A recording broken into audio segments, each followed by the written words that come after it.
I've started the recording. Hey everybody, welcome back. Thanks for joining us today for part two of our PELs session. The key building blocks. Really hope that you got something that you could take back from the first session that we had last month. Really looking forward to today's session. I know it's a couple hours, so please, if you need to obviously duck off and go to the washroom or grab a drink, whatever, please do so. Just try to be quick. I've got lots of great information, some great speakers lined up for you. Again, for those who don't know me, Rob Wolfson, Chair of Learning and Development. And of course, we have Darcy McEtition, our District Governor-elect. We're hosting today. Darcy has put together a great agenda, again, really focused on the Rotary Action Plan and how we can help give you some tools to help prepare you for the best year. And really looking forward to seeing you all in person in Red Deer on Friday, May the 1st, before the district conference to bring it all together. So without further ado, I know I have a long day in front of us. We are recording it. So it will be, if there's anything that you miss or want to go over again, we will post it onto the YouTube channel. So for those who aren't familiar, just go to YouTube. It's for public consumption. Just search Rotary District 5360. Pull up a bunch of stuff. It's not always in the chronological order. So if you even filter from there and search PELs, like it'll come up. So, which is really cool. But if you need help, just give me a call or send me an email and I'll help you out with that. Without further ado, Darcy, take it away. Cool. Hi, everybody. How are you doing? Hands up if it's snowing where you are right now, or was snowing in the last 20 minutes, because that's what it seems to be doing here. Every hour it seems to change. It's actually snowing Uh, a lot right now. It's actually snowing a lot right now in Southeast Calgary. what's that? Snowing a lot actually compared to 5 minutes ago. Is it? It's crazy. The only club on this call, the only two clubs on this call that should be happy it's snowing are Canmore and Banff. That's right. Everybody else is probably not happy it's snowing. So thanks for making time today. We have four great speakers for you this evening. We're going to start in a few minutes with Patrick Webb from the Rotary Club of High River. Patrick's going to talk about enhancing engagement, one of the pillars of our action plan. Then we have Iman Saldana and Chad Hazen. They're going to co-present a presentation on our public connection. And so our public connection isn't an element of the Rotary Action Plan. However, building profile in our communities and building profile amongst our members and helping to attract future members is an important part of the work that we're doing in Rotary, and building our public connection, branding ourselves, building the brand of Rotary in our communities is a key tool in doing that. So Chad has a lot of experience. He's been in Rotary for 8 years. He owns his own agency in Calgary, very successful entrepreneur and marketer. So he's going to talk to us this evening about branding. And Iman is our new promotions chair for the district. And so he's working a plan that was built last year and is eager to be enhancing his plan as we go into the 26-27 year. And one of the things that I know he's very curious to hear about from your clubs over the course of the next month or so is, what are your goals from a branding and marketing perspective? What would you like to be doing in your community that maybe you're not doing today? Or what are some of the things that you like to enhance in your branding and marketing strategy as a club? And how can we at the district level support that effort? And of course, social media is a great way for us to work together in terms of building a stronger brand. And I know he's doing some work around that, so I'm sure we're going to hear about that tonight. And then finally, we're going to hear from, who here knows Jeff Foss? I'm going to guess everybody on this call knows who Jeff Foss is, or most people do. Jeff's going to join us at about 8:30 or so to talk about membership and expanding our reach. And of course, expanding our reach is a pillar of the Rotary Action Plan. And Jeff is the one presenter that gets two slots on our three-meeting agenda. So tonight, Jeff is going to talk a little bit about membership and the membership action plan. For those of you that haven't been exposed to the membership action plan tool, I think you're in for a great workshop, because it's just a very powerful tool that's been put together by, I think it's Zone 32 in the United States, to help clubs drive membership in their clubs. And then Jeff is also going to do a workshop with us on May the 1st for an hour or so, talking about strategies that we can use to grow membership in our communities and retain membership in our clubs. So that's what you're in store. That's what's in store for you this evening. And then maybe at the end of the day, we'll just go through what May 1st is going to look like and talk about a few details there. But before we jump into having Patrick talk to us about enhancing engagement, you had some homework at our last meeting, and your homework was, what's your current action plan? And so I'm curious, and we'll use the virtual hands up if we can, because some of you have cunningly turned your cameras off so we can't see you. Therefore, I can't tell if your hands are up or not. So we're going to use virtual hands. And the first question I have for you is, how many of you had a chance to go take a look and see if your club has entered action plan data for this year? Okay. Oh, well, that's a cool way of doing it. If you have 50 hands go up when you put up your hand, then that just makes the numbers look great. But that's good representation. So you looked, how many of you found action plan entries for your club this year?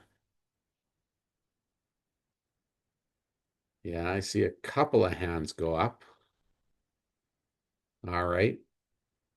So I am going to ask you to unmute. I'm going to kind of open the floor for a few moments. I'd like you to share what you found. Some of you may sit on your club boards right now, so you've been actively involved in action planning. Some of you may be new to the board, and haven't had a role to play in this going forward. So I'm just kind of curious to hear, what has your experience been over the last month as you've started to delve into the action plan, delve into what your club has been doing or is doing, and maybe what's one or two takeaways from your experience? And I can ask you to put up your hand, or we can just let people go. Whatever works easier. Judy Ann, do you want to start us off? See? There you are. Okay. Hi. Hi, Darcy, and hi, everyone else. My name is Judy Ann Wabanga, and I'm the current president of the Rotary Club of Red Deer Sunrise. And I've decided that I also am keen to be the co-president for the upcoming year. So I'm back for the PELs training and really keen to learn more about all of the incredible resources that Rotary has. And one of them is indeed the map, the membership action plan. And under Minot's tutelage, we had put some really good details on our membership action plan. And I'm expecting more of the same as we move forward. But I went on to the Rotary.org Learning Center today, and it truly is overwhelming how many resources there are. But I think you have to zoom in and think about one specific thing you want to focus on. And our club, as a small club with only 13 members, really needed to focus on growing. So we have been keen to look at our membership and to get some new members. And indeed, we now sit, I think, with 5 new members. So we've grown from 13 to 18, and that just helps spread the workload. So, Darcy, I hope that starts things off for you in terms of actionable items. Cool. Thank you very much. I'm trying to recall who I thought had their hand go up in our little hand exercise. I see Annette's clapping, but I'm going to go Doug Fleming. Did you put up your hand around, had a chance to take a look at the action plan, and there's some stuff in there. Can you comment on what's happening in your club? Actually, I didn't put up my hand. No, I can't figure Okay. out where the hand thing So it is. just floated over you. Is that what it did? Yeah, probably did. Okay. All right. We Well, didn't do it this year. We have in the past. I guess what it often my experience. I was the treasurer or the secretary for our club for many years. mhm. Often I would sit down with the incoming president. We'd go through it. But this year our president didn't seem to be interested, and so we never put the goals in. And some presidents would just say, well, okay, you go put them in and keep track of things. So I just got tired of doing it this year, so we didn't do it. But it's really easy to do, and if you keep track of things, it's very easy to get the presidential award. So, but unfortunately, we didn't do it this year. I intend to Okay. do it next year. Well, I'm not So coming up. are we motivating you to resume the practice this year, Doug? Well, I will, yes. Okay. Yeah. I've done it for about 3 or 4 years or more. Okay. But this year, the president for some reason lost interest or didn't do it. I don't know why. Okay. I think Well, I, maybe I, I see Charlene's going to be giving some club runner stuff for presidents. My experience as secretary is there probably isn't enough of that. Because okay. over the years, a lot of presidents would phone me up and say, "Oh, I need this information. It's Hmm. in Club Runner. They just don't know how to do it, use it." So Okay. I'll put in a plug for learning Club Runner more. All right. Perfect. Thanks, Doug. Um, And that, Rayla, did you have your hand up? It's Ryla, actually, like Sorry, the Ryla. Youth Leadership Awards. So Okay. I did put my hand up that I took a peek in there. But yeah, unfortunately, our club didn't really do much. We did do our membership goal because Manon had Mhm. pushed for that. So we Yeah. did at least do that. But I saw that there is lots that I can keep track of on there. So yeah, I'm going to be tracking attendance and like going to create a web page because we don't even have a Club Runner website. So I'm going to do that. And yeah, just as Doug said, though, it would be nice to maybe have some extra training on the Club Runner because there is a lot on there. So Yeah. Cool. and yeah, So we're definitely going to push the learning. I'm going to push for the learning center as well because, as was said, there are so many incredible resources. So cool. Well, so one of the things that I think you're going to hear from Jeff this afternoon or this evening is he's going to talk about how effective it was this year, with Minot championing the importance of putting a membership goal in place at the club mm, level. We have some very powerful data that shows that when clubs plan for membership growth, whatever that membership growth looks like, even if it's flat, if you plan for a goal, you likely get closer to achieving that goal. And right now, our numbers are showing that in spades at a district level. So, and a number of clubs are having great growth this year. So, yeah. it's just it's a good reminder that when you do the planning and when you enter the goal, you start to shoot for it. Annette, I see your hand is up, and then we're Yes. going to go to Rob. Uh, Thanks, Darcy. My camera's not on because it's not giving me the option. It's got video, so I'm not sure what's going on there. But anyway, I've gone in to check our goals for 25, 26, or Hmm. yes, and I can't do anything in there. Only the president or secretary can update any goals. Um, and we do have one goal in there, and it is a membership goal. But for 26, 27 year, I can update those.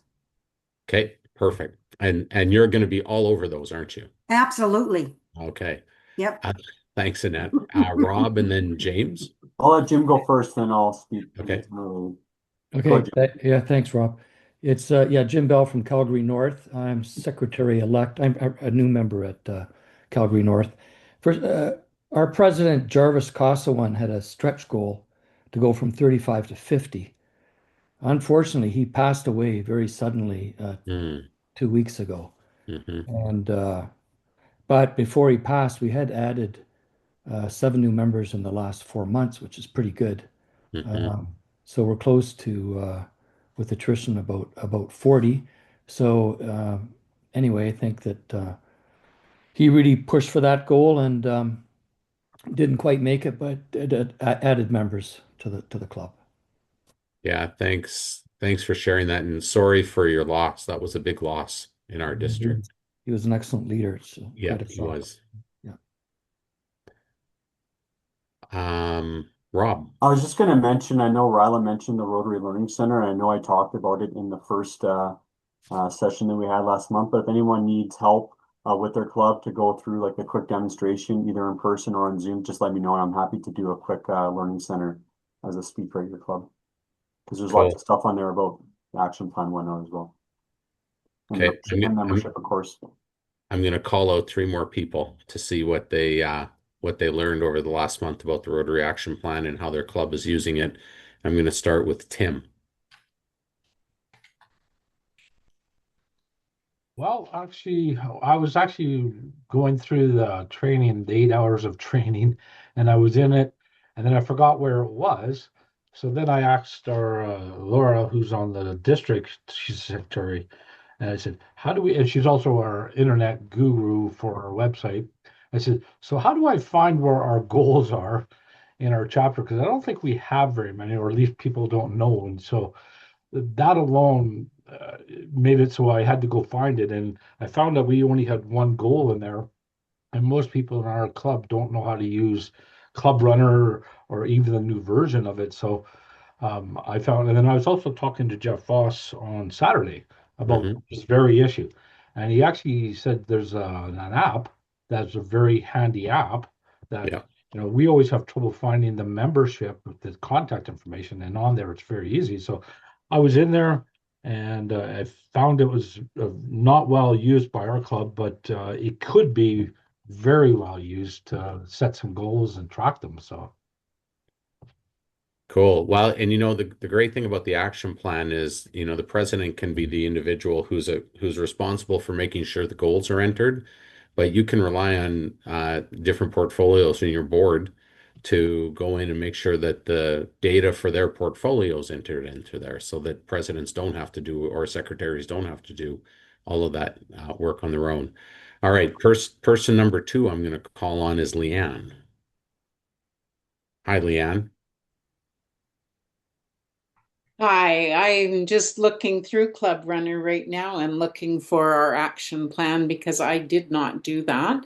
And I cannot find anything on there since 2020. So I'm thinking that maybe there's nothing has been put in, whether Okay. that's the secretary or what.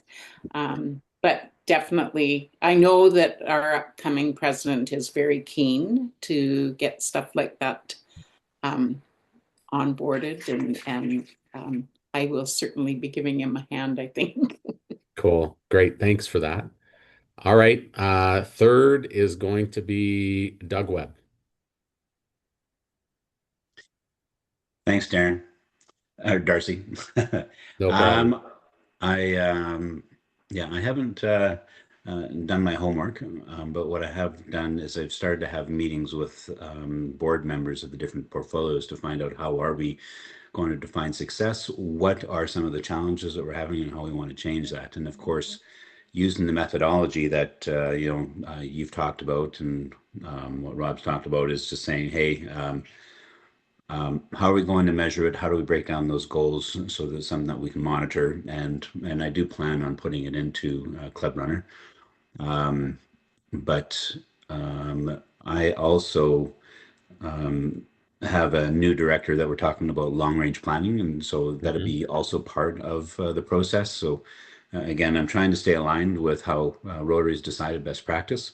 Hmm. And right now, I'm just engaging with new board members and existing ones to say, where are we at and how do we need to change? How do we need to grow with a key focus on membership engagement, as you and I've talked, Darcy. Yep. And then, just internally in our club, we want to start having some fun, having some engagement, and which again is very related to that membership goal too. But we will measure it and put it in. Cool. Thanks for that, Doug. So, I'll leave everybody with a thought. And it's more of a thought around how to get familiar with the Rotary Action Plan. And you know what? Every one of your clubs are doing activities that support the four pillars of the action plan.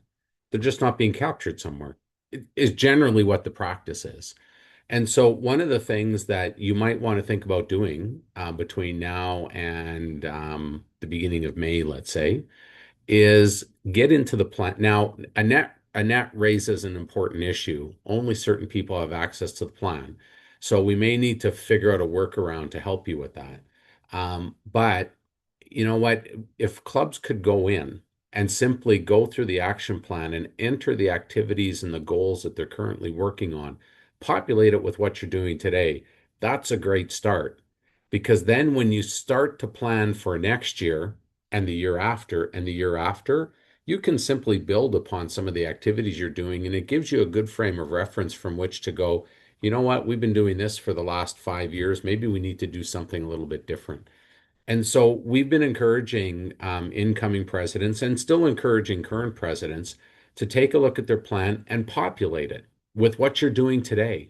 Not even thinking about what the future looks like, get it in there for 24 or 25, 26, so that when you go to build it for 26, 27, you've already got a starting point. And I don't have access to our club's action plan either, so I don't know if you can roll the goals over or how that technology works.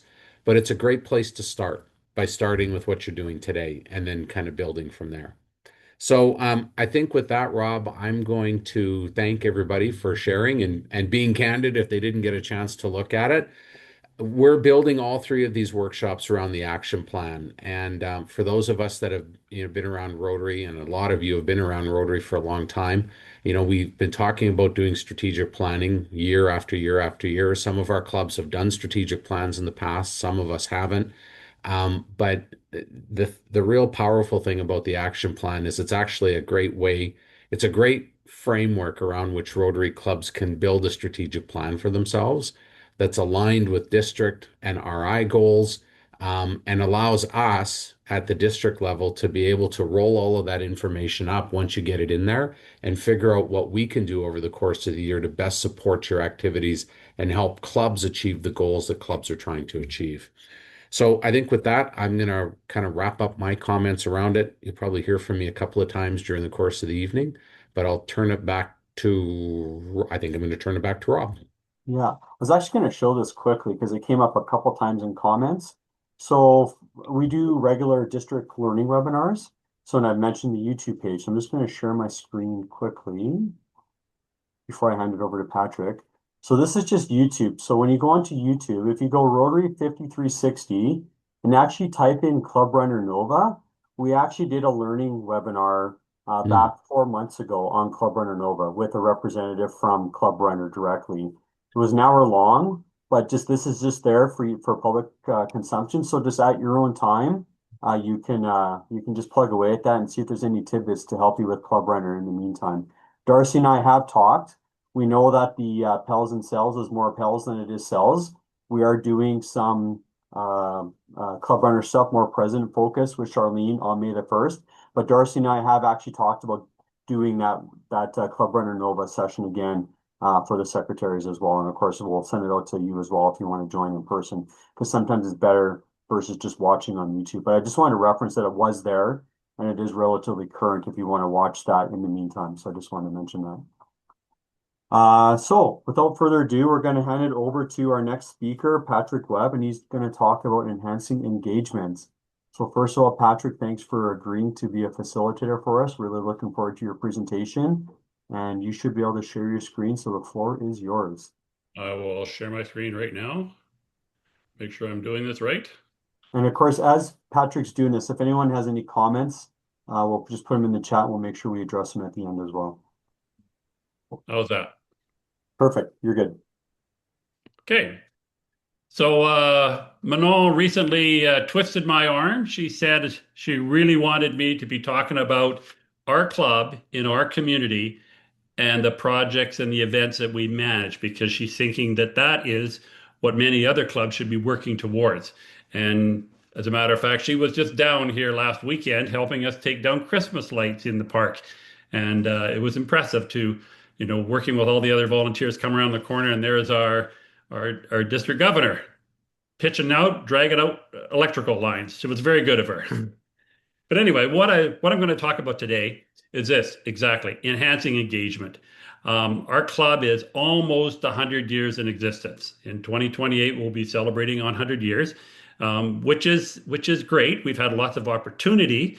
Things come, things go, but the way it works is that we'll be doing this next. Now, this is the important part, though, is linking this into our action plan, enhancing participant engagement.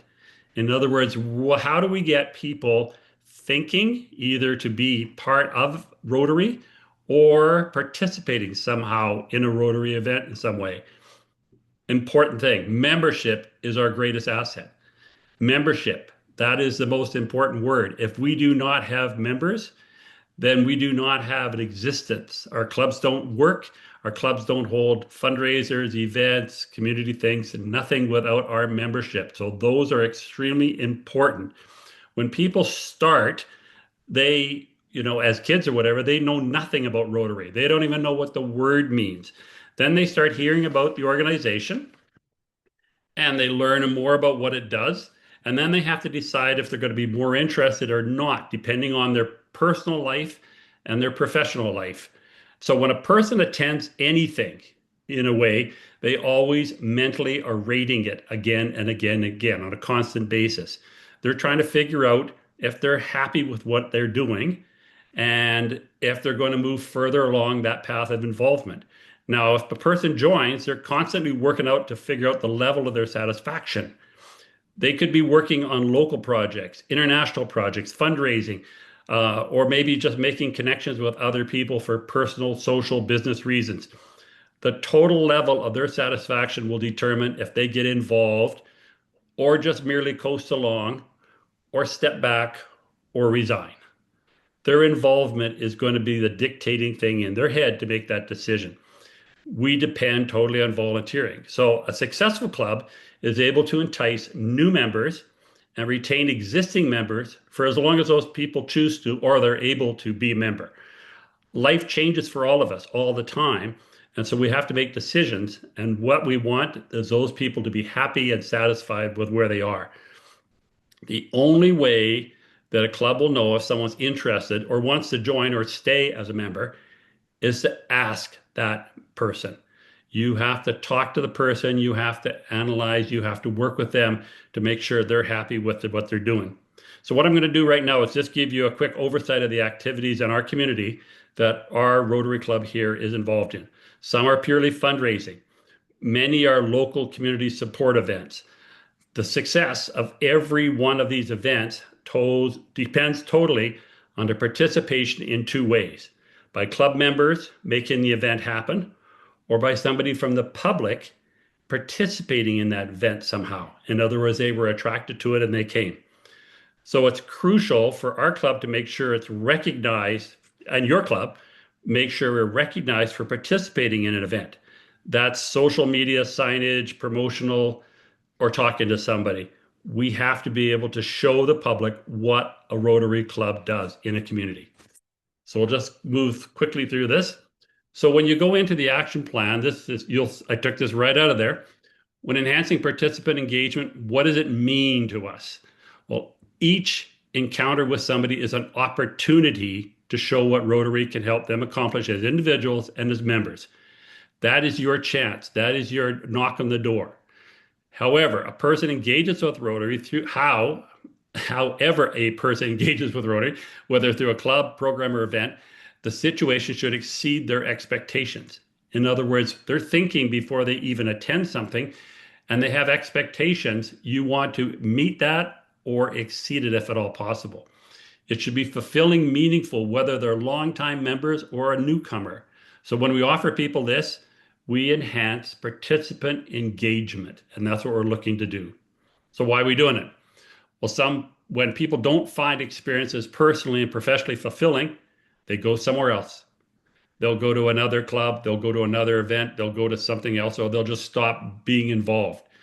By assessing what we offer, trying to make it more compelling, and then offering members and participants what they want, we give them reasons to stay and broaden their participation. In other words, give them something they enjoy, they'll be back. And that's the way it works. So some of the things we do in High River, and I'm going to go through these fairly quickly here. The Santa Claus parades has been going for a long time. And Rotary has taken on the running of it. Now we have many other factors, other people, other groups organizing as well. But when that Rotary parade is on, there's usually, depending on the weather, of course, and depending on whether it's a nice day or not, anywhere from a couple thousand to 10,000 people that come down to watch those lights on the streets at night. This year, they even filmed a Netflix movie in the parade. And so we worked with that. So you'll see that. I think it's called The Getaway, but I'm not sure. Anyway, you'll see it. So one of the things is our participation, our members and our volunteers and our friends of Rotary all work to be able to make this parade come together. It is good. It's very impressive when you stand there and watch it. And in the back of the mind of people, they're saying, yep, Rotary helped run that. We also do a thing called the Little Britches Parade, which has been going also for years and years and years. And no, I don't ride a horse in the middle of that. I just made an offer. But what it is, it's again, it's a different faction of people of the public that are coming to see those horses and those bands and those parade floats. They're down there, and they also want to see that sign on the right-hand side there at the upper one, the Rotary Club, because that is our existence of a club in front of people. Now, 40 years ago, someone decided that putting Christmas lights at night in George Lane Park, which is downtown High River here, would be a good thing. It's been running for 40 years. Now, it was off and on. The first many years it was successful, and then it kind of petered out a bit. But we have an individual who's in Rotary and still is right now, who happens to be, what would be the right word, addicted or enhanced with Christmas.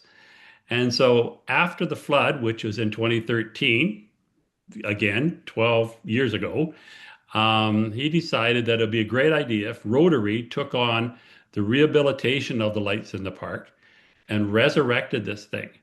Right now, when those lights are turned on, they attract literally thousands of people from Calgary, from Lethbridge, from Medicine Hat.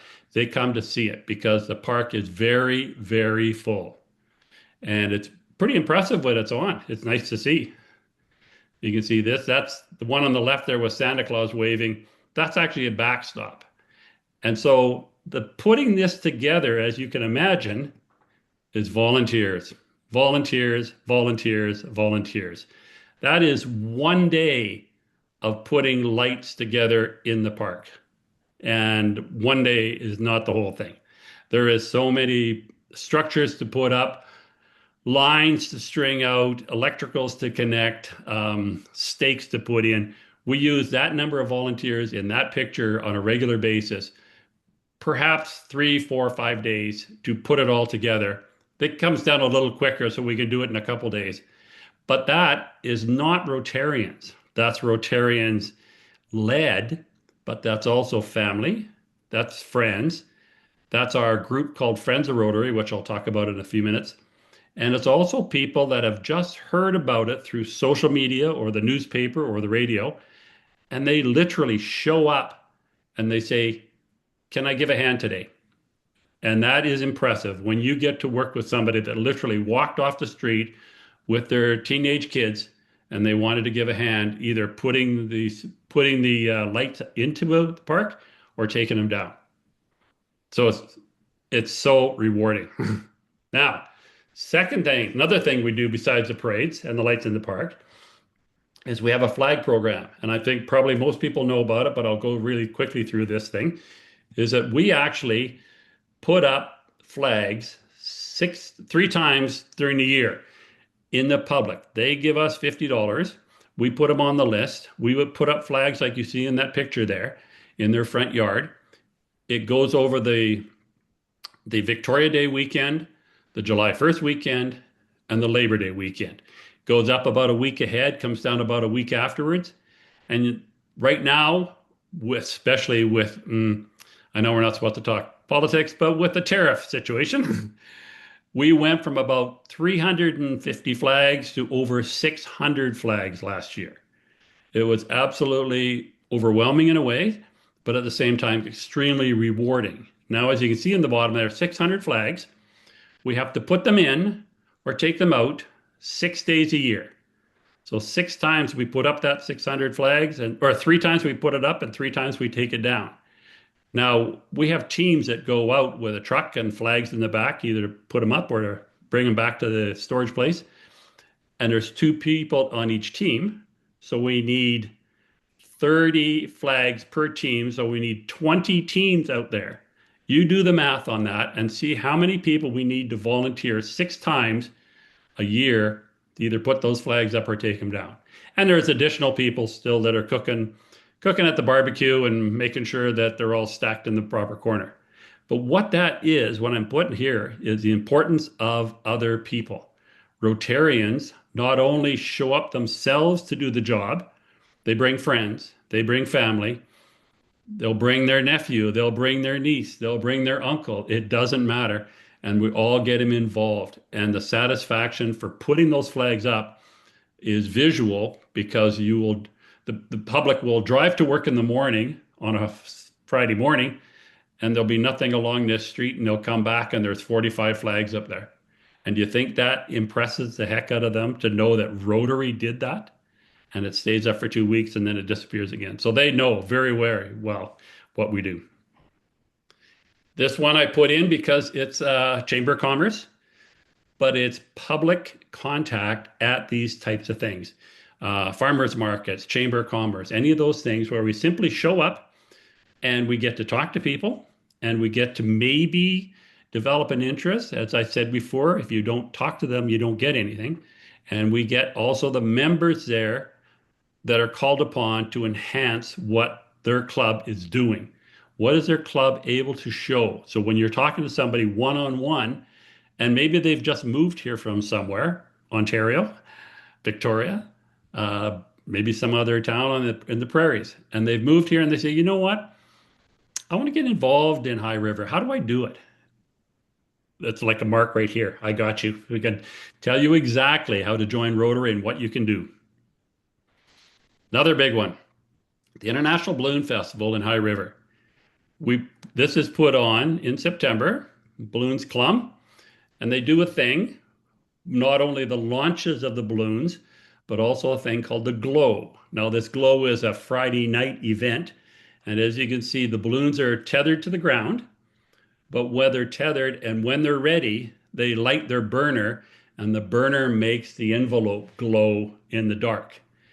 Usually there's between 10 and 15,000 people that come to walk through those balloons when they're all inflated and it's possible and it's permitted. Now you say, okay, so Rotary doesn't run balloons. We don't have a balloon there. But our members show up two ways. Number one, helping to organize. And number two, security at different places, keeping people from crossing the line until such time as they're okay to do it. And so again, you're going to see Rotary shirts, you're going to see Rotary hats, you're going to see Rotary safety vests. It again tells the public who's standing there helping to make this community event happen. And that is impressive. We do golf tournament. This year will be our 39th annual golf tournament. It's a fundraiser. It's publicly noticeable. Okay, obviously the golfers are out there, but also people are hearing about it. Our volunteers are very busy making this happen. A day-long thing that raises a lot of money for our club, but they're out there doing the various aspects all through it. We have other organizations that sponsor and they get a particular hole or something like that to work at, but we are doing the work to make this whole thing to come together. And the last thing on there is enjoyable time. All those volunteers, all those golfers, they're all gathered around for dinner and our silent auctions and our live auctions at the end of the day. It's enjoyable for everybody. When the day is over, they had a good time. We have a High River gun, knife, and antique arms show. There used to be a gun show here back, I think it stopped in about 82 or 83. Hasn't been done since. One of our Rotarians thought it'd be a good idea to start it again. And it's been running. This year will be, I think, number 4. It's successful. Again, there's different people. Some people disagree with the gun shows. Other people are very much into it. Apparently, there's about 40 gun shows throughout the province in each year. And so again, this brings a lot of people to town. And as they walk through the door, they know it's Rotary that's running this. So another big thing is not the fundraising things, but it's helping your community.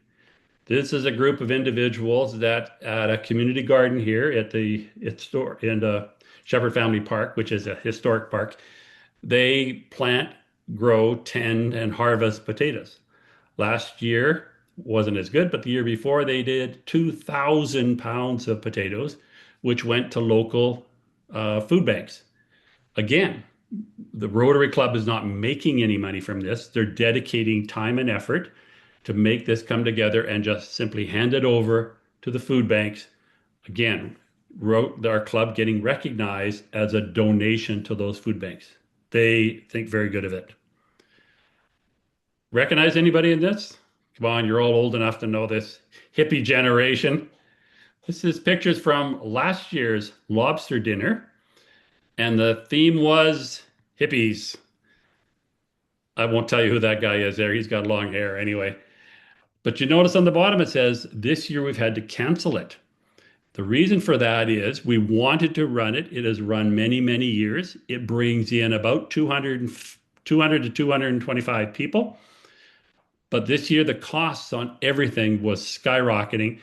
And we determined as a committee that it would be not possible to run it and keep the ticket prices under $200 per ticket. Then we start running into the whole thing about saying, if somebody's willing to pay $200 per ticket, and if you're taking your spouse, that's $400. How much fundraising can we legitimately ask of those people? So we decided to push this off, but our committee is looking at alternatives that will not be so expensive to do. A couple small things here. On the right, the High River Garden Tour, again, sponsored by the Rotary Club of High River. Rotarians are out there making this come together, and we get acknowledgement. And a very more recent one, but very important one, is the Rotary Employment Partnership. We're working with inclusive individuals, both our club and the Rotary Club of Okotoks, working with Inclusion Alberta to provide employment for those people that need support in getting jobs. It's nothing that's a fundraiser for our club. We don't do should we say a public event out somewhere or that, but this is very important to work together with some other organizations in our community to bring it together. So I've really gone through those pretty quick there. One of the things I want to tell you is that on the whole part about the action plan, it's got some very good checks to do in it. You can do a club health check. You can do member satisfaction survey. You can do a strategic planning guide. All those are going to get the individual talking to your members to see what they want from their experience and then planning for that in the future. Each of those members, every one of them, and everybody has different thoughts about it, but they have to have a meaningful chance to contribute, to grow with the club, and possibly to lead the club. There is so many connections we can do it. You can use those people in leadership opportunities like on a committee or running a service club that they want to do. You just really want to make sure that they are simply going to be engaged enough to not only just stay with the club, but to help move forward. Let's use every encounter as an opportunity to show people how to get involved with Rotary, allows them to make a bigger difference in their community and for the causes they care about. That's the whole purpose of this. I'm going to end it there. Take questions from anybody who has a question. You just stop your screen share. Actually, I can do it for you. Oh, yep, sorry. I got it. Got it. Perfect. Thank you. Does anyone have a question for Patrick? Go ahead, Doug. First of all, great last name. I agree. I am blown away by the amount of engagement, the number of projects, and the volunteerism that High River Club has done. And I grew up in High River, so I'm just wondering if you were to, if you have a volunteer database, whatever, because you mentioned Rotary-led events, which is awesome. How many volunteers do you think you have in the community participating in these projects? It's interesting enough, this year I have some actual very good numbers that I can give you. The County of Foothills provided some funding if we applied for it as a volunteer appreciation. So we used, I think it was a couple $1,000s, but it was used for an appreciation dinner for our volunteers from wherever they came from, in the club or anywhere else. So then my job became to total up the number of volunteer hours that was contributed in 2025 through all those different events in any different way. And the total number, the more I added it up, total came to over 6,000 hours of volunteer time. And the number of volunteers, um, we have 77 Rotarians, both active and honorary. We have 43 people in what's called Friends of Rotary. And I'll explain Friends of Rotary because maybe some people haven't heard of it, but simply all it is people willing to have their name, email address, and phone number on a list. And whenever we're doing anything, for example, putting lights up in the park or managing the parade or anything on site, we simply send out an email. And if anybody is interested and available, then they simply reply and they say, I'll be there. And we sign them up. And so between the 77 members, and obviously, just like every club, of those 77, not all can show up every time. Definitely. We take it because of your personal life comes first, then your professional life, and only then do you volunteer, right? And so we use whenever we have the ability to get somebody to come and do it, we'll take those people. So right now, like I said, in 2025, it was over 6,000 hours of volunteering time. Well, I applaud you. That's amazing. Yeah, and it's actually really good because the more people volunteer, the more you're visible in the event, and the more somebody else is thinking about joining you. It's a spiral, and if you can get it going in the right direction, it becomes successful, right? And as I mentioned, putting lights up in the park or something like that. When you have high school kids coming along as a group and said, "We saw this online, can we give you a hand?" Right? Absolutely. We'll take you for sure. And that is the nice part, the satisfaction to know that Rotary's recognized there. Thanks, Patrick. You're welcome, Doug. Anyone else? Go ahead, Darcy. Well, I have like 50 questions, but I'll start with one. Patrick, can you paint a landscape of the service organizations in High River and how Rotary fits into them? You're meaning like all sorts of clubs and organizations? Like, are there Lions, Kinsmen, Kiwanis? Do you have a number of different service organizations in High River? And if you do, where does Rotary fit in that spectrum? There is Lions Club, Hmm. there is Kinsman, Hmm. and then there's other club, not really a club, but more organizations, specifically Inclusion Alberta, that type of thing. Hmm. But by far, Rotary, as number wise, we have the most members, right? Which Okay. is a definite advantage for us, right? Um, we also have made very sure we have an individual in our club is, should we say, we're blessed to have an expert in the whole social media end of things, and Hmm. she puts it out there all the time. So that information goes to the public very quickly and easily. Right? So it's been a long time since I've been to High River. I'm looking forward to coming down over the course of the next year. But the thing that's always impressed me about High River is it's a I consider it kind of a close-knit community. Everybody, it's a real community-based community, let's put it that way. And as I was listening to your presentation, I can't help but wonder if your club is leading the charge in fostering that sense of community in High River. Would that be a fair characterization of the work that you do?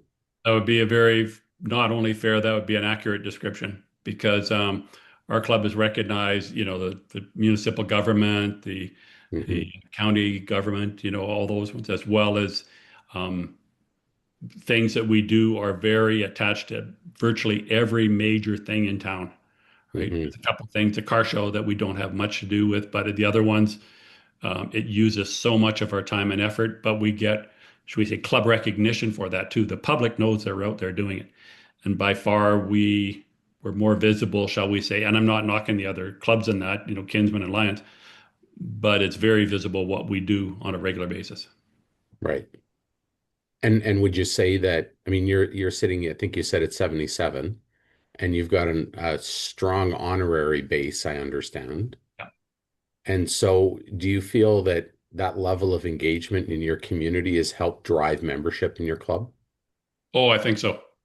I think so. I'm membership chair of our club, and Okay. what has happened, I totally enjoy it when somebody new comes to town and somebody talks to them, and somewhere along the line, I get a name and a phone number and say, talk to this individual because they're new to town and they want to learn more about the town. They want to be socially involved. They want to be community involved. And Hmm. it's very good to go to those people and say, here, just come out, join Friends of Rotary, join the club, do whatever you want. And they're getting involved. And then you talk to them a year later or 2 years later, and they're highly satisfied with what it is.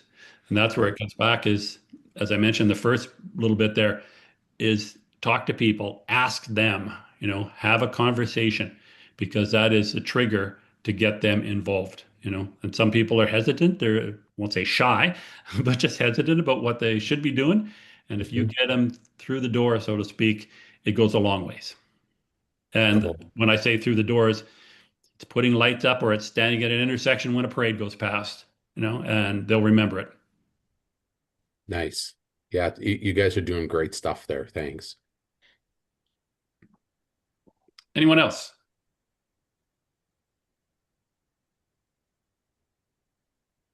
If you don't have questions, then I'm going to ask more, but maybe not of Patrick. I'm going to open it up to the whole group. So here's one of the things that we were hoping to do with PELs and SELs this year, and really focusing on the action plan. So I'd like all of you to take 30 seconds and think about one or two things that you could go back to your club and do around enhancing engagement based on what you heard Patrick talk about in High River. So we're going to give you like 30 seconds, maybe a minute, and then we're just going to start randomly calling on people to go, here's something I think I could do in my club, or here's something maybe two or three of our clubs could come together and do around enhancing engagement in our community and in our club. So if I had Jeopardy music, I'd play it, but I won't sing it. So I guess it'll just be quiet for 30 seconds or so as you kind of jot down your ideas. Good.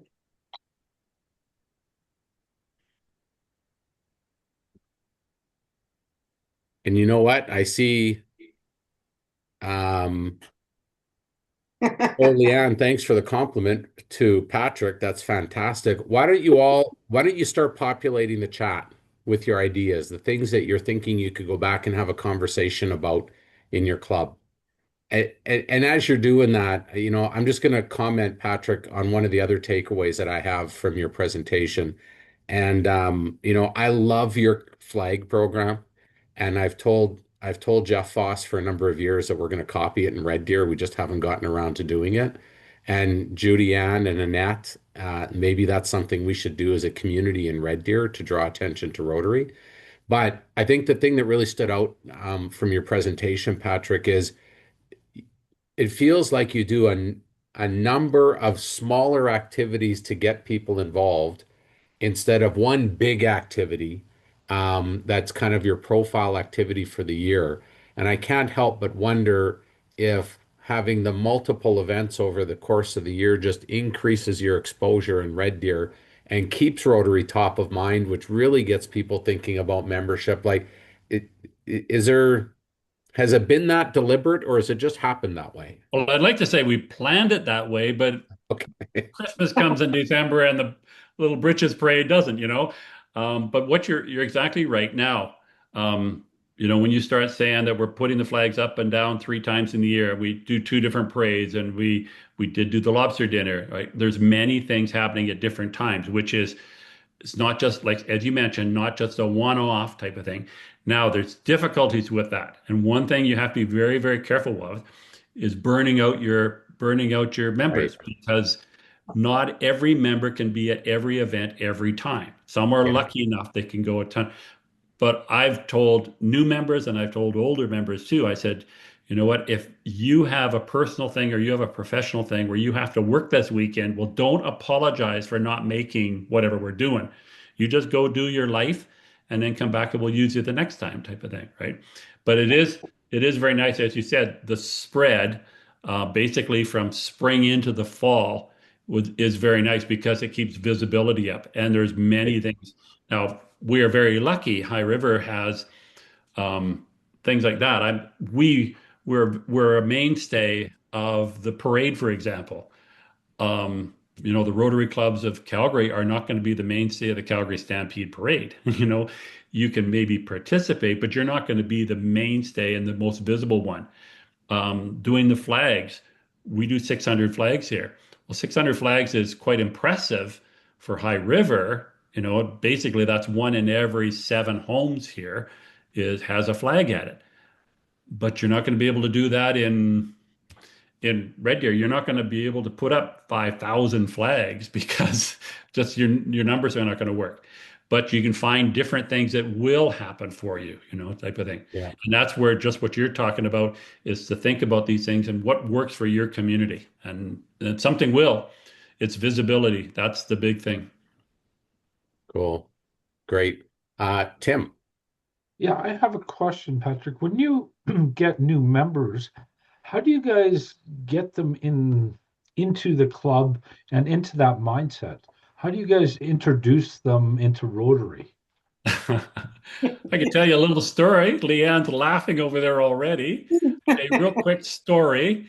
A couple of years ago, we put the flags up, and at one point, I had to go around, and I was putting a flag up at this house that the name is Linus. I don't know this lady. I know this person at all. And so what we do is, if you're not sure, you go knock on the door and you say, "Where in the yard do you want the flag?" So I end up talking to Leanne and then decided where the flag was going to go. And I put it all up and I got back in my truck and my brain ticked on in the conversation that we had had in that 3 minute, 4 minute conversation. And I thought, damn it. I got out of my truck, went back, knocked on her door and said, "You've not been in High River that long," because that was part of our conversation. "You should come and socialize at Rotary. No problem. We're not pressurizing you to join, but come and experience it." And you can see she's sitting in the picture right now.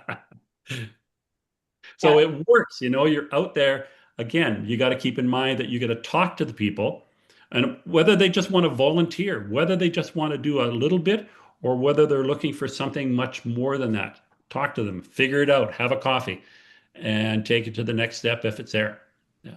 I Yeah. think too, Patrick, I think too, when going to a meeting and like being invited to come to meetings was an important part of it too. For me, just to not, yeah, to kind of get a sense of how it was all going to work. And the friendly faces. Yeah. Oh, yeah. Yeah.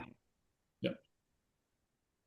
And the thing to remember too is that, as I mentioned in the very first line, some people, they've lived in High River for 20 years and they'll say Rotary. What's Rotary? And you have to be able to get them exposed to what our club and Rotary does. Then they get self-satisfaction. Then they show up and now are a member, right? It's a chain of events. Anyway, I don't want to take up time. Any other questions? Anybody? Rob, it's back to you. No, I'm going to make one more comment Oh, before Rob jumps in. Patrick, thank you very much. You and your club are doing an amazing job. I think my last observation about your presentation is that you guys are really living the fifth element of the five-way test, which is having fun. And Yes. when I'm watching Yes. when I watch your overview of all of those projects, they're all fun projects. Right. And I think my sense is there's a lesson there Yeah. in terms of being able to attract people to Rotary because people are looking for fun things to do. Right. Right. absolutely. Fun and social. You know Yeah. what? That Right. make you want to go to a meeting, that wants you make you show up at that volunteer thing, participate, be on the committee, whatever. Yeah. That's your Yeah. payback. Totally. Thanks, Patrick. You're welcome. All right, Rob, I'm done. All right, amazing. Well, we're a little bit ahead of schedule, and our next two speakers are not on the call yet. Maybe Darcy, do you want to send a couple of quick text messages? Yeah, In the meantime, I see Chad just joined. oh yeah, Chad just joined, so we're good. Why don't we take a 5 minute refreshment break? I was just gonna say, so everybody 5 minutes, so it's 7:33. Be back at 7:40, so 7 minutes. And then we'll get going with our next presentation. So you can fill up your drinks, use the facilities, wherever you need to do. So 7 minutes.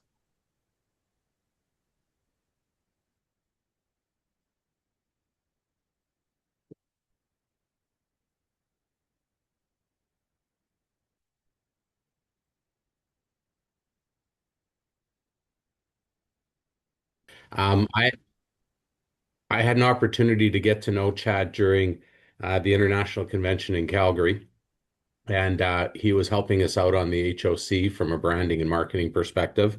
He's got his own agency in Calgary called Agency Atlas that focuses, I'm going to say, exclusively on branding. He's got a new book out, and I think he's going to leverage his book a little bit tonight when he talks to us about branding. But we asked Chad to come and share a little bit about branding kind of holistically. What does it mean? Why is it important to Rotary clubs? Why should we care about it as presidents in our clubs? And how can branding help us achieve um, all of the goals that we set for ourselves in the Rotary Action Plan? So, without further ado, I'm going to turn it over to Chad. Thanks, Darcy. I will just share my screen here if that's okay with everybody. It'll help guide what I'm here to say. I think you should probably be able to see that now. Yeah, you're good. Okay, so again, my name's Chad Hayson. And Darcy, not to correct you, but I'm actually 11 years Rotarian. Well, then I start. we need to What's that? update your club runner profile then. Oh God. Okay. Well, that's valid. Not the first time I've been called out. I think I started as public image chair for District 5360 in my 8th year. I'm in my 3rd year now, and I Okay. believe this is my 3rd time around one of these presentations. So it's great to be here with everybody. My home is Rotary Club South Calgary at Stampede Park, and I do see a few familiar faces on the screen. So hello to those of you that I've had a chance to meet. Those that I haven't, as Darcy said, I am owner and founder and CEO of Agency Atlas. We're a boutique agency in Calgary. We've grown significantly in the last year. We're at about 25 employees now. And as Darcy mentioned, I'm a big advocate for brand and what brand can do. My book came out last year. Brand is a verb, and it really is a glorified business card. It's allowed me to speak in front of rooms like this and spread the good word that regardless of whether or not you have a lot of money for marketing, brand can actually go a very long way in helping you achieve a lot of your sales and communication goals. So that's what I'm here to talk to you about a little bit today. And I stand before you as somebody that has built a 7-figure agency without spending a penny on marketing. And so oftentimes at Rotary Club, we want to spread the word, but we don't necessarily have big budgets. We have big hearts. And we're all here as volunteers. I know many of us have been successful in business outside of Rotary, which is why we're here.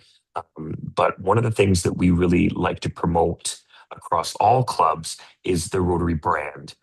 I like to think there's something that combines or connects all of Rotarians. Of course, we have our 4-way tests, but we also have a certain type of heart. We attract a certain type of people. And as presidents or future presidents or just club advocates or Rotary advocates, understanding the Rotary brand and the sub-brands of your individual clubs underneath the umbrella brand of Rotary is incredibly important as we strive to spread the word in the interest of gaining new members, in the interest of ensuring that everyone in our club stays on the same page, understands what our vision is, what our mission is, and from a brand perspective, what our positioning is within the world of Rotary. So again, just a little self-promotion there quickly on my book available on Amazon if you're interested, but let's move on to more interesting things. So what is a brand? As Darcy mentioned, I've built an agency based on branding. Now, marketing is a big part of brand, especially when you want to scale the exposure of your brand. But brand really is your identity, and it is built based on what we do, and hence the verb. It truly is an action word. It is not simply what you say you are, it is what you show you are. And as Rotarians, we have that opportunity on a regular basis to share our brand with the world. And what I want to encourage everybody here to understand is that underneath that umbrella brand of Rotary, there really is a lot of room for you to be a unique brand as a club. I've had the honor of meeting lots of presidents and visiting many clubs. And I can tell you that no two Rotary clubs within our district or around the world are exactly the same. They're the collection of the people in them and the theme in which we like to pursue. Some of us have amazing luncheons. Others are really focused on socials. Others are, very philanthropic in their efforts. Some enjoy sports. Some enjoy the social aspect. And while there's plenty that connects us, we are all uniquely different in our brand. So when I talk about what a brand is, it is the uniqueness of our club and what it is that we want to promote. I like to think that anyone, well, most people with the right heart belong in Rotary, but not necessarily would fit in every single club. And so what I try to teach as public image chair and just generally professionally is to embrace your brand, to decide what it is that makes you unique, and promote it as best possible. And again, not something that you need to have a lot of money, but something that you really do need to understand in order to promote it correctly. So brand is the collection of the actions we take and the position we take, the reasoning behind those actions. So who has a brand? Everyone has a brand. We as individuals have brands, our personal brands. If you work in a company or represent a company, you represent a brand. I'm sure if anyone's ever taken a trip to the HR department, it's been explained to them very clearly what the brand standards are, wherever it is that they work. But also as clubs, we have individual brands to promote. That's what I'm here to talk about right now. So each one of the clubs, I believe we're 75 plus, within District 5360, not only has that Rotary brand, which is present around the world, but they have their unique brand, and that's the appeal that we want to promote in order to position ourselves for the right fit types of members. People looking to join Rotary aren't necessarily joining Rotary. True, we have international conventions, and we certainly have values and ties that bind, but they're typically looking to join a club, often invited by somebody that they know personally or professionally, that either they admire or has had the opportunity to express the uniqueness of their club. And that's what we really want to try to promote as presidents and leaders within each individual club, is what our unique brand is, what makes us different, and not necessarily better, but certainly a better fit for a certain type of person. Now, oftentimes it's geographically aligned. Again, it's very difficult for me to make it on a weekly basis to a club that's in Vancouver or even in Edmonton or even in Red Deer. My office is downtown in Inglewood, so it's real easy for me to make it down to the Stampede Club. But there are other clubs in Calgary that I could choose to go to based on what I value and what I'm trying to achieve. Again, we want to really make it clear what our club stands for in order to make it really easy for the right fit audience and the right fit potential members and guests to find us and find that appeal that scratches beyond the surface of Rotary as just an international concept or brand. So who has a brand? You all have a unique brand, and it's your duty or your opportunity, I would say, to really define it within your club, and then make sure that everyone is sort of sipping from the same tap, if you will, promoting those same brand standards and that same brand story, who you are as that club. So many times in marketing, people will tell me when I talk to business leaders, well, I don't need marketing because I rely on word of mouth, or I'm in the relationship business. Well, I don't disagree. We're all in the relationship business, no matter what we do. And word of mouth is an absolute best way for us to sell anything. Again, before I'm looking for a new plumber, I'm talking to my neighbor who had issues with plumbing and found somebody that he trusts. I trust my neighbor. He trusts this plumber. So I'm more inclined to go and try that one out. But that word of mouth then needs a push. He could tell me what he likes about the plumber, but even better, if that plumber has a brand message that is consistent around everything they do, maybe they're the best price, or maybe they're the most responsive, or maybe they're just friendly people that you'd want in your home. That type of message equips word of mouth, especially for those of us that aren't public speakers, might be shy, or don't really know how to put into words exactly what it is that we're trying to promote about ourselves or something else.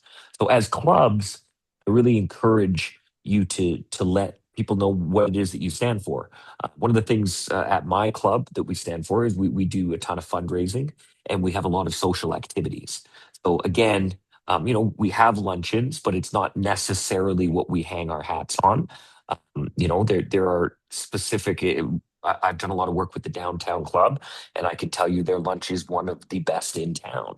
But there's unique aspects of every single one of your clubs that, again, stretch beyond the perimeters of that general brand of Rotary.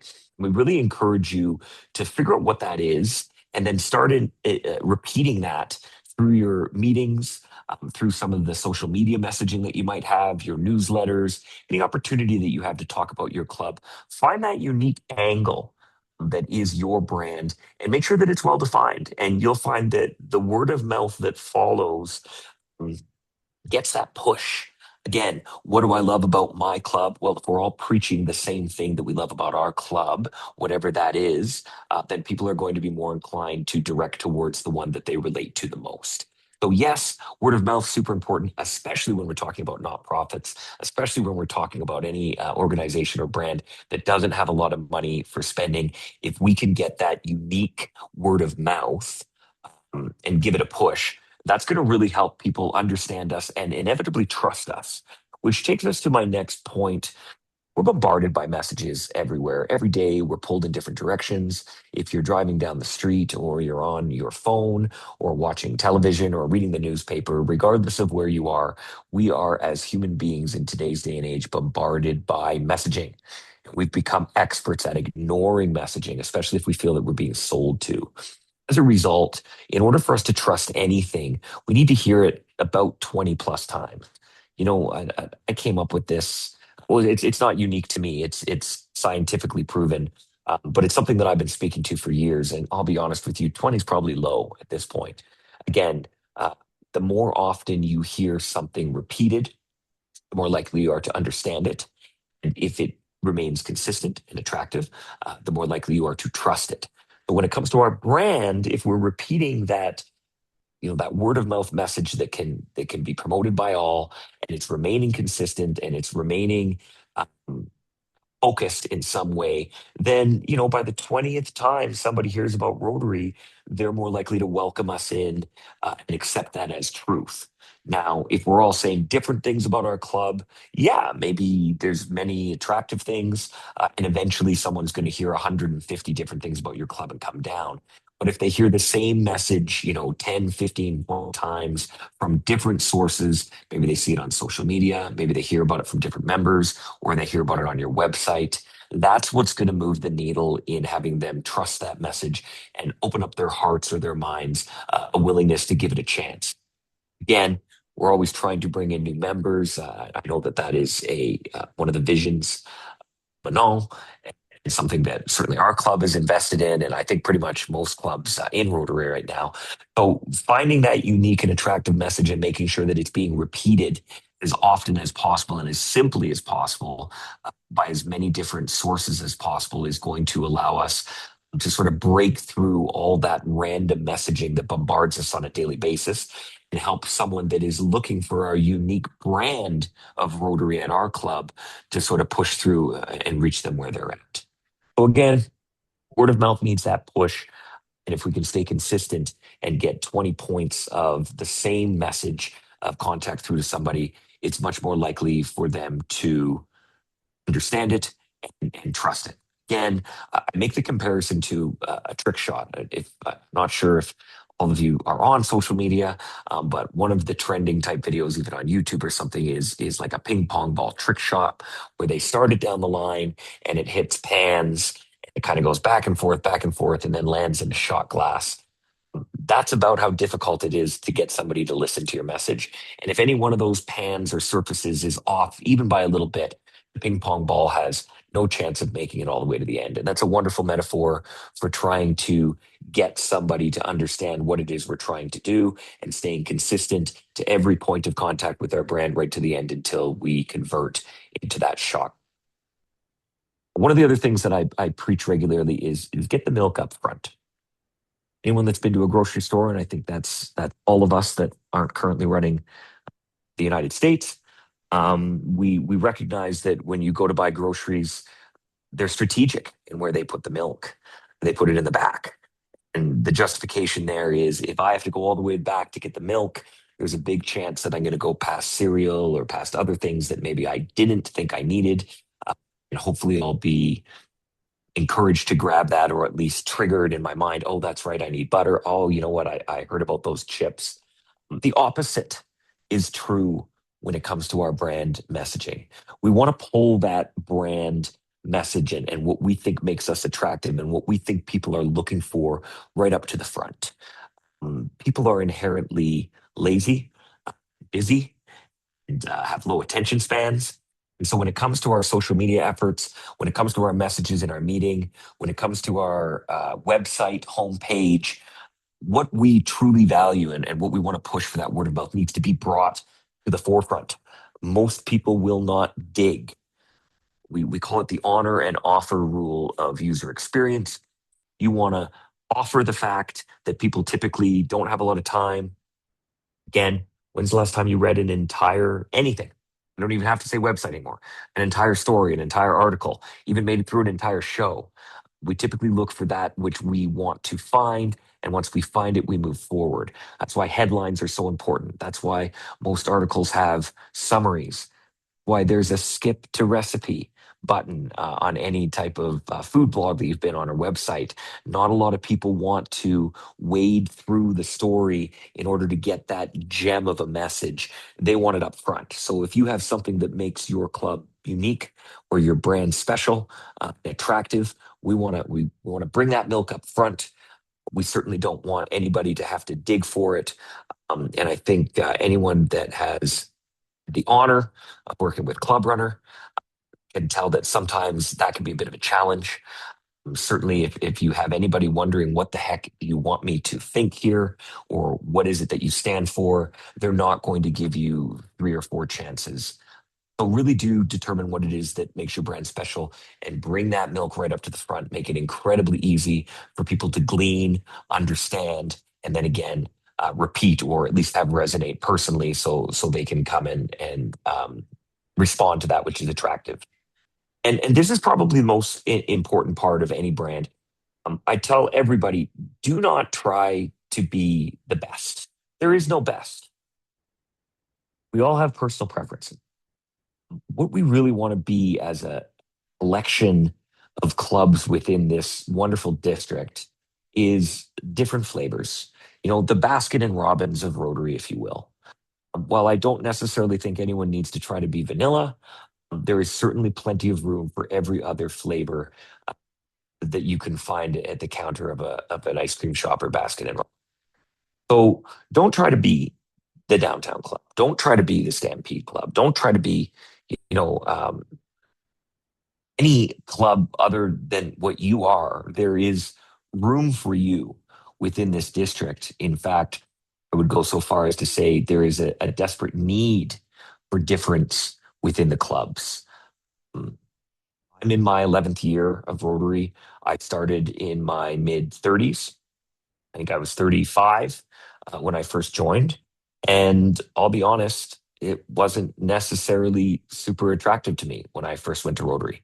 I remember looking around at a lot of guys that were not only a lot older than me, but they were a lot more experienced than me. It was intimidating.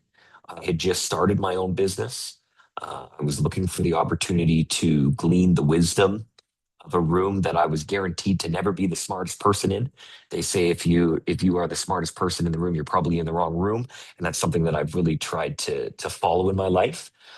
And so I looked around, and it was intimidating. I wasn't sure whether or not I was welcome there.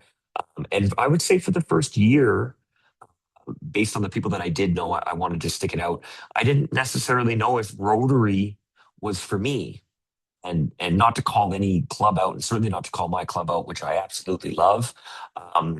But some of the things that we have to consider are we attractive to all types of people? And if not, hopefully there's a club that is.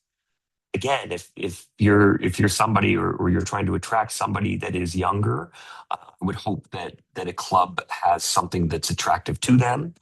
Again, if you're a man or you're a woman, different ethnicities, religion. The goal within this district is to have so many unique options that there truly is a place. Again, underneath that common umbrella of values and purpose, where individuals can find their place, feel welcome. So if we're all trying to be the exact same, we're all looking at the club next to us or the club that we first went to or visited and say, well, if we're not emulating everything about that brand of a club, well, then we're not really Rotary. It's missing the point. I'm sure some of us here, certainly at the presidential level, have had the opportunity to maybe go on a trip, go overseas to some of the amazing projects that have been there, or have just been lucky enough to share a banner with somebody. I know a couple weeks ago we had someone from Nigeria visit our club, and shared some of his experiences of what it's like over in his club. And while you could definitely see the similarities, there are also incredible differences, and that is truly what makes country and our club such a wonderful one is that diversity. So I really do urge individuals that are trying to, that are presidents and trying to guide the brand of their club. You don't need to be the best. You don't need to raise the most amount of money. You don't have to have the most amount of people. You don't have to have the biggest projects, or the shiniest website even. But you do need to stand for something. And if we all can stand for something a little bit different, it's going to really help people find their place.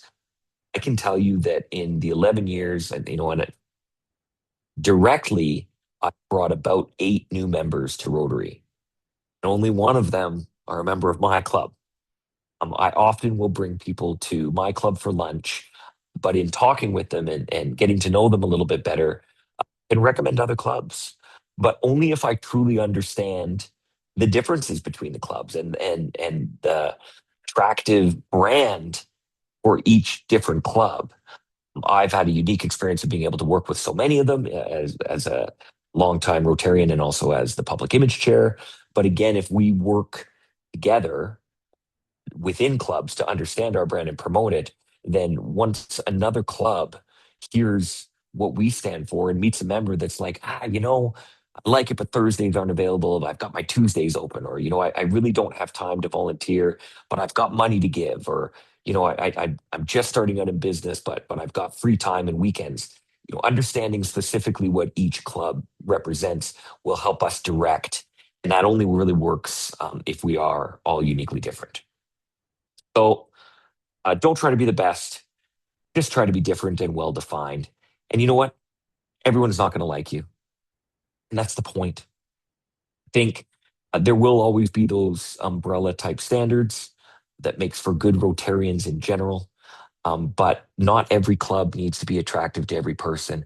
And I would way rather lose a member or a potential member from my club to another club than I would lose them to a different group all entirely, or just miss the opportunity to have them be a part of Rotary. So everyone's not going to like you. That's the point. But again, if we can define our brands for each unique club and truly understand the differences between us that make us special and attractive to different people, then as we go about this journey as fellow Rotarians, we can certainly help guide people to the best fit club for them, understanding that, again, there are certainly ties that bind all Rotarians. So how do we do that? I don't want to touch too much on marketing, but there's plenty of opportunities for you to promote your brand. 3 ways that you could promote your brand. Again, the first step is to define it, what it is specifically that makes you unique, and then have that filter, make it the filter through which all of your communication happens. If you're lucky enough to have someone that's contributing to your social media accounts, if you have somebody that can contribute to the design of your individual landing page or website, if you have that, the newsletters that you send out, the public messages, the events that you participate in or attract sponsors for, your philanthropic efforts. All of these things should pass through that filter of brand and get that slightly unique spin on it. So again, when people are getting that point of contact, no matter where they're hearing about you or from whom they're hearing it or where they're hearing it, it's going to have that brand polish, that brand identity on it that's going to help people really find their way to you if you're the best fit, or find their way away from you, in the first couple days, rather than finding out, 3 or 4 months from now that it wasn't necessarily the fit for them, and now they're somewhat turned off from the whole experience because it wasn't ideal. Again, I always say a well-defined brand makes decisions easier. It saves people a lot of time. And again, there's something very attractive about being a Rotarian. We all feel that, or we wouldn't be here, certainly not at the level of being president of a club. But I strongly urge you, focus on that brand, find ways to promote it. Don't take it personally if somebody wants to be a Rotarian but doesn't necessarily want to be in your club. And let's work together to truly understand the different brands within this district so we can direct people appropriately. That's about it. I do have about 52 more chapters that I could go through. I'm not going to do it here. Brevity is my brand as well. And given a little bit of extra time, I certainly appreciate everybody's time this evening. If there was any questions, Darcy, I don't know exactly how you're running it. If there's room or time for that, either that for the next 7 minutes, or I will help you stay a little bit ahead of schedule. Well, hey, thanks, Chad, for the overview. Let's open it up for questions. I've got a couple, but I keep dominating the question period, so I want to make sure everybody else has a chance to ask questions. Questions for Chad?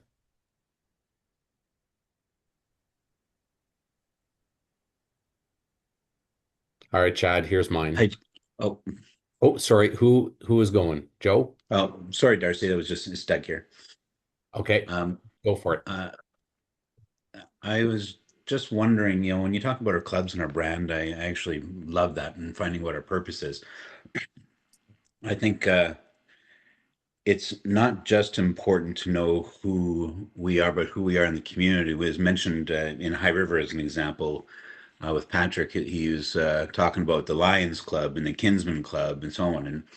And I actually joined the Rotary Club, well, because they all do great work, amazing work. And I've been the recipient of some philanthropy from, those different groups. But when I hear the Lions Club, I see something, and I know them for something. Kinsman, and then Rotary has a brand as well, right? Not just whether it be my club or your club or so on. So I'm just saying, do you see Rotary as an organization focusing on brand as well?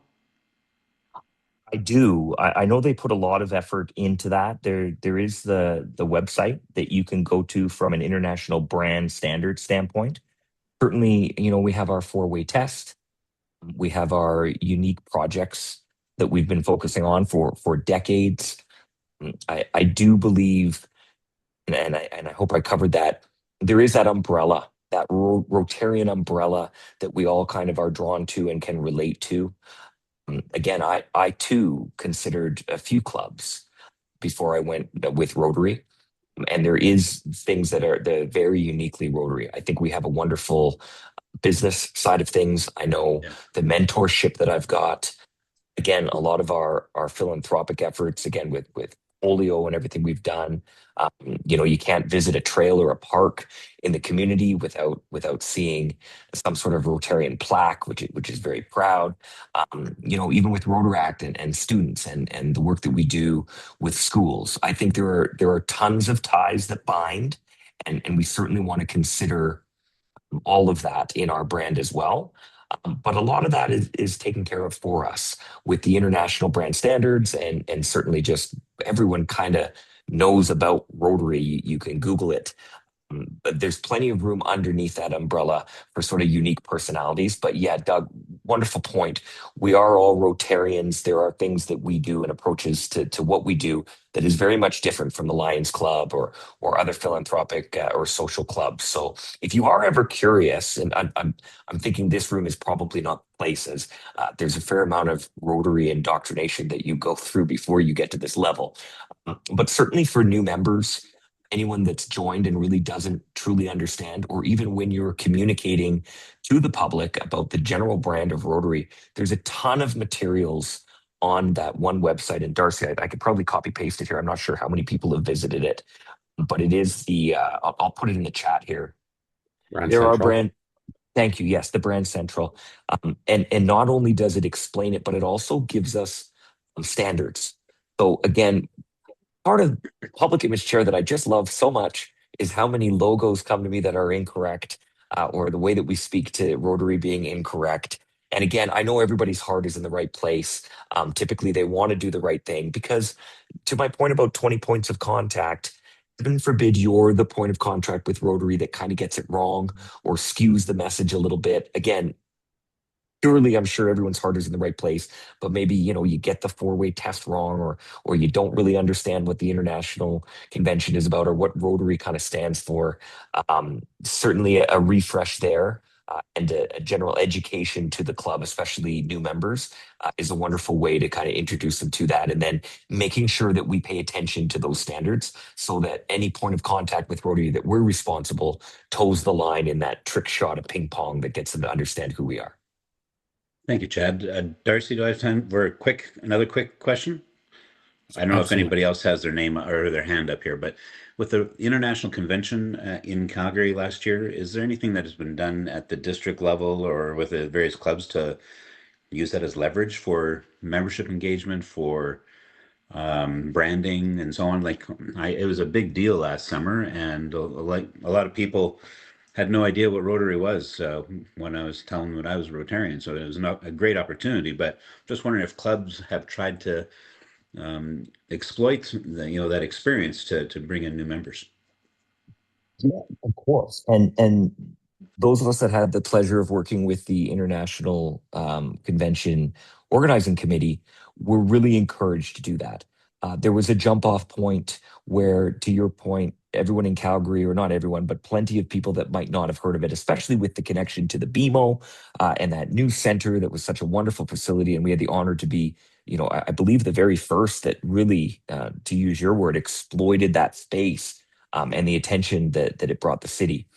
It was more on an individual club level, but I know certainly at our club and a few of the other clubs that I spoke to, we talked about, look, now is the time to strike while the iron is hot.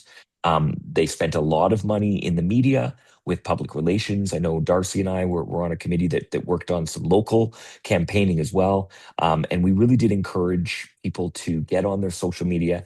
Hey, maybe, have you heard of this convention that's coming in? Well, I'm a part of that, and here's how you can come and join. I'll be honest with you, it's never enough. We never really have enough participation. You look at the attendance for any of the annual conventions or events, and we always wish that we had more participation.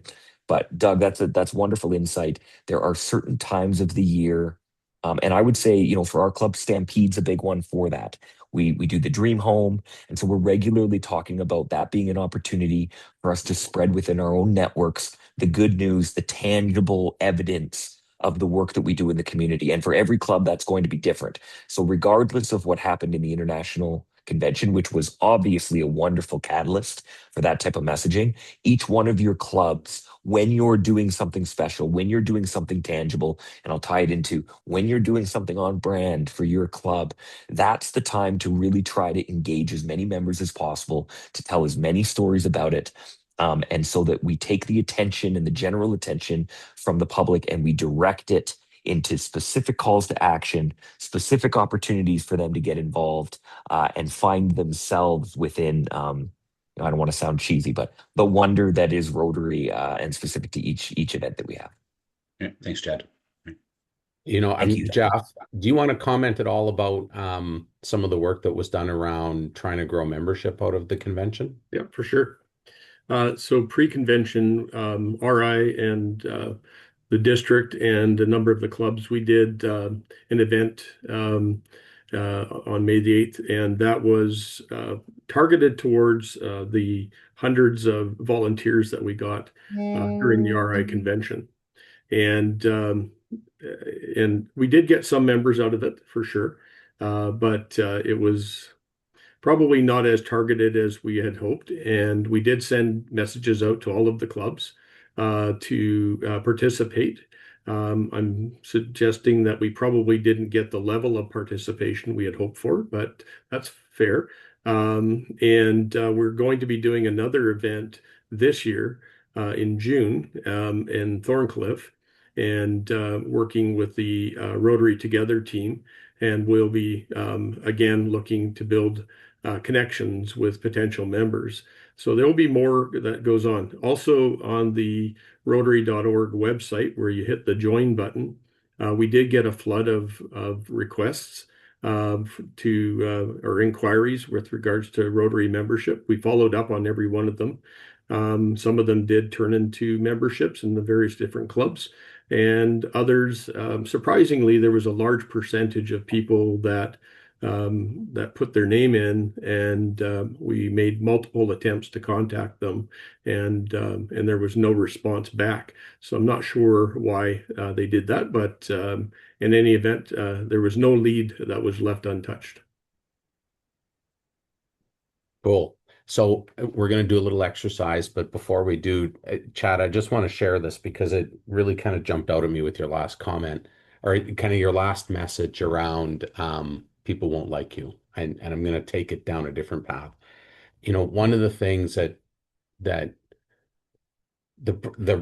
global Rotary brand allows us to do is it reminds me of a scenario where take Calgary, for example, where you've got, what, a dozen clubs, 15, 20 clubs. Every club can step forward. They can have their day in the sun. And when they're having their day in the sun, they're promoting their club and they're promoting the brand. Then they step back and another club steps forward. So you have Stampede stepping forward during Stampede. Downtown steps forward during another period of the year. Chinook steps forward at another period of the year. And the great thing about the universal brand is that it helps all of us when each club steps forward. And I think when you take a look at markets like Medicine Hat, Lethbridge, Red Deer, where you've got multiple clubs in the community, there is a real opportunity to promote the brand of Rotary through the good work of individual clubs by having the clubs celebrate each other. And so thanks for flagging that for us. Here is the activity for each of you. For the next 30 seconds, I'd like you to, in the chat, articulate in 3 or 4 words what your club's brand is as you see it today.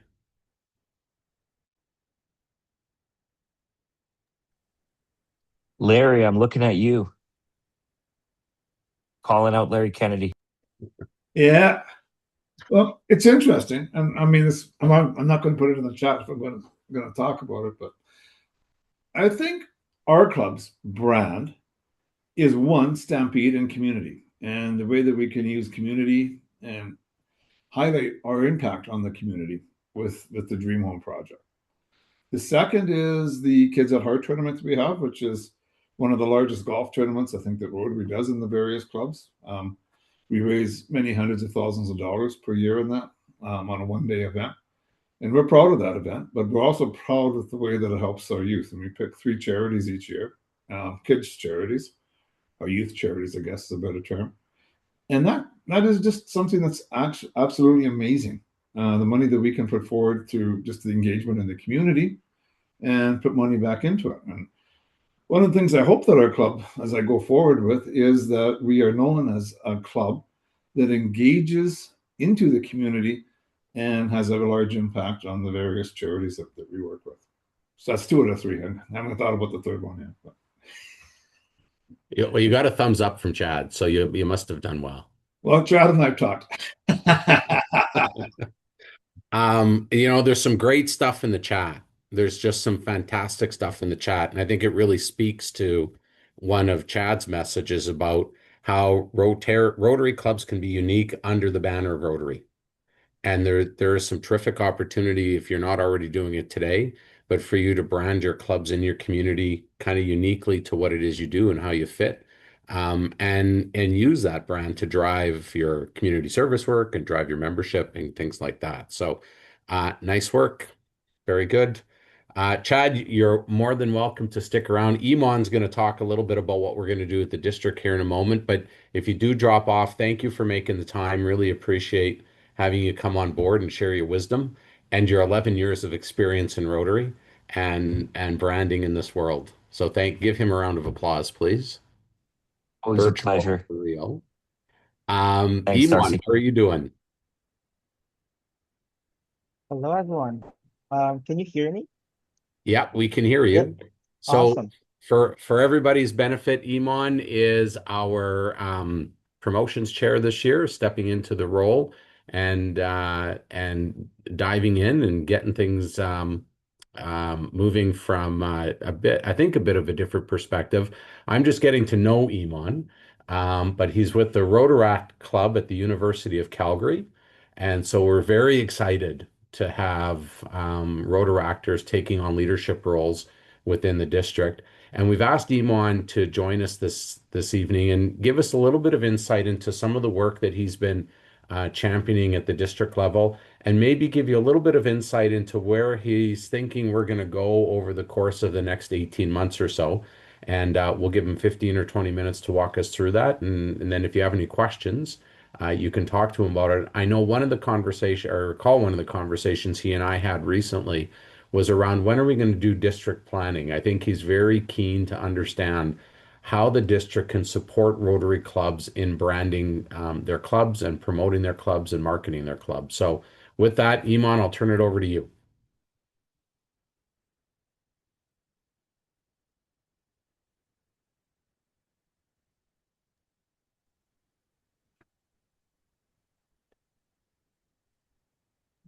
Sorry, everyone. Just trying to look where my screen is. I should be able to share it. There we go. Hello, everyone. As introduced, my name is Eamon. I'm stepping in as the comms chair for our Rotary district level.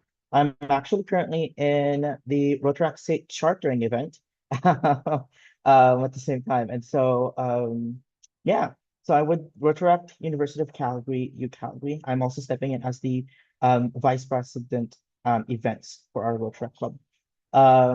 Yeah, so a bit of the committee as the new updated terms of reference with the board is we have 5 areas of responsibility as a committee, from the public's perception of our identity as a district, including the clubs, our visibility of where are the Rotary logos? Where are the Rotary parks? I had a conversation with our Rotary clubs actually, and they're like, there's no way we have a Rotary club here. And I was like, yes, we do. It's called the Challenger Park, up in the north, right? Communications, our practices in our district, how do we send out newsletters? Is it still effective?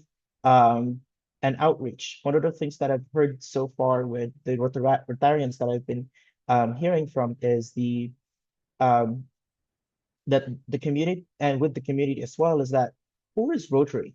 What do we do?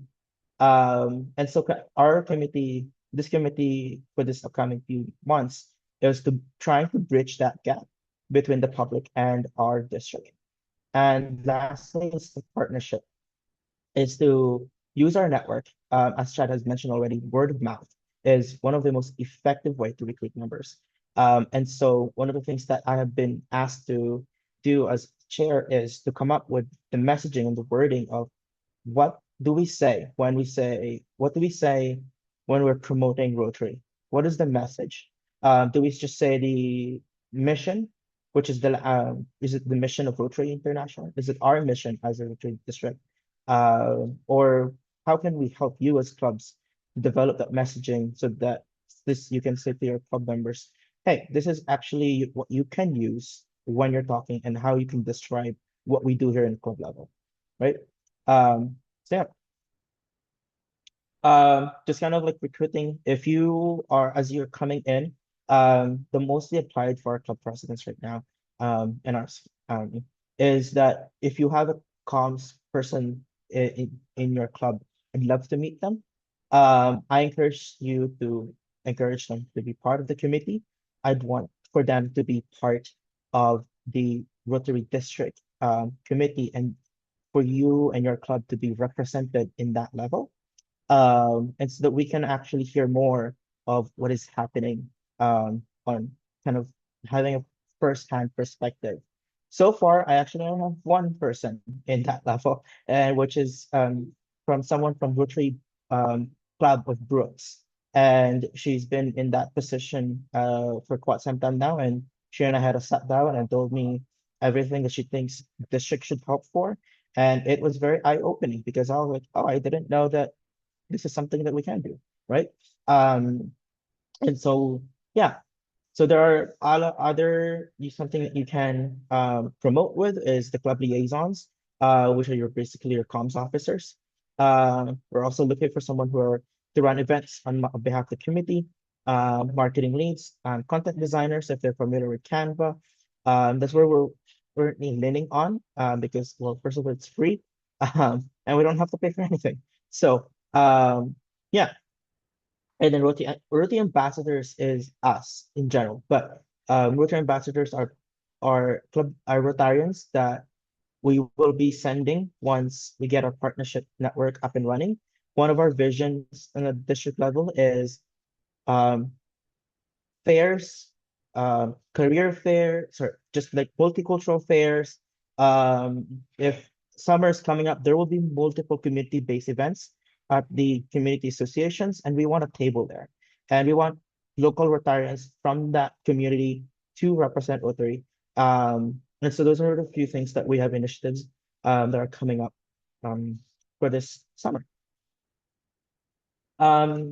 Opportunities. We have some few initiatives as Darcy had mentioned coming up. One of the initiatives that I will like to start is localizing our brand assets. Rotary International have actually encouraged districts and clubs to localize brand assets. What does that mean? Meaning the club members should be whoever is the club members in that club should be the face of the club, not the photos that you find at the brand center, because many of them are taken photos from the United States. Some taken here recently from the IRC convention from Calgary, but they're not exactly the faces that represents your club. And so we already have a few local photographers that I'm mobilizing. And in the next few months, we want to take photos of your club. We want to take photos of your club doing service, of your club doing meetings. We want to take photos of what actually happens on the ground. And so later I will send a link on the chat to give you an opportunity to get in touch with me and understand what your needs are. Yeah, those are the few things that we have exciting. One of the things as well as we're bringing up is the having videos that is localized to us. Meaning, let's say the Rotary Club I only have Frog here, so the Rotary Club of Chinook, and if they're doing something of a service, then we'll come take videos, take photos, we'll market it, and it localizes our brand, that it represents who Calgary is, who Rotary Club of Chinook is. And we will do the same as many as possible across our district. It's a huge district. It's such a diverse district. And I may be biased, but we are sitting in one of the most wonderful places in Canada where it's so scenic that you can take photos of the mountains while Rotary Club of Canmore is doing service. And we want to represent that in a district level. So yeah, as mentioned earlier, we want to increase opportunities in the community presence. Throughout the summer, there will be community associations doing summer fairs, and we want Rotary tables there.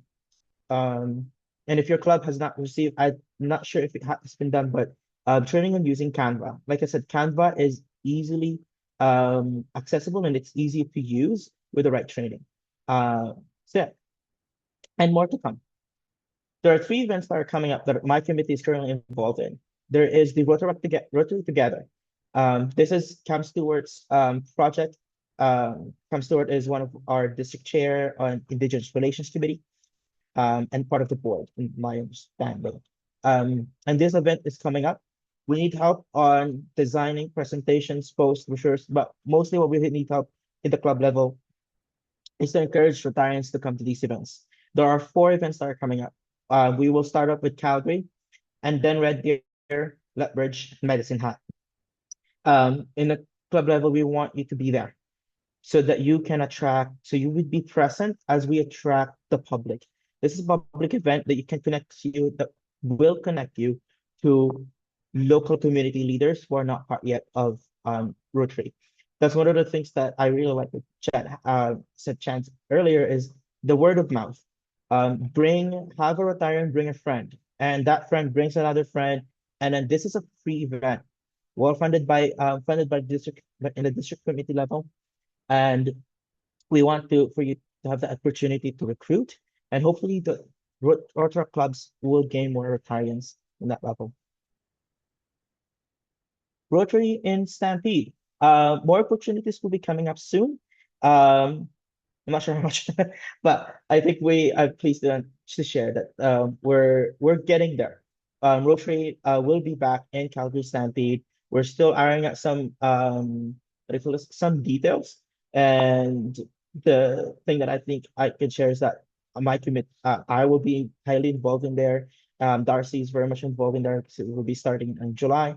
And again, there will be a link on that QR code so that you can share it to your committees, to your clubs in that level. Lastly, district conference is coming up. We have a district photographer now, which I'm really proud of, so that we can get very much fantastic photos that we can share in our social media, that we can share with you as well, that you can use for your website for your posts and your brochures and whatnot. I will send those links. Does anyone have any questions before I move on with the actual kind of exercise thing as well?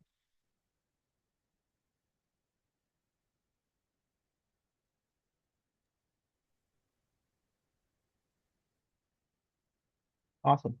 So yeah, one of the things is that I'm building the committee from in a perspective, how can we help? How can we help as a district committee? I recently just got an email from one of the clubs asking me to um, check their branding and what their assets looks like for this new initiative that they're doing. That's something that we can assist you with to make sure that it aligns with the Rotary branding that we have from the top down, from international, from RI down to district level, right? From helping you develop your messaging. The one of the things that I found when I was talking with Mano is that there is a lot of myths around Rotary. Is it invitational? Is it really high to pay for those fees? Is it really has to be like you have to be a business person to join Rotary? Is that a requirement? Those are one of the things that do you have to be in a certain age? When we were with the university level, I didn't know there was a Rotary club. Not until I went to University of Calgary, and I was like, that sounds familiar. And I didn't know that it was a university level club, right? Not a lot of people knows that. They just know about Rotary. And so it kind of deters some students not joining a Rotary club. And so that's one of the things that we as in a district level, we want to try to break it down through the initiatives and through the 5 areas of responsibility is to understand what is the current knowledge out there about Rotary. So yeah, so how can we help?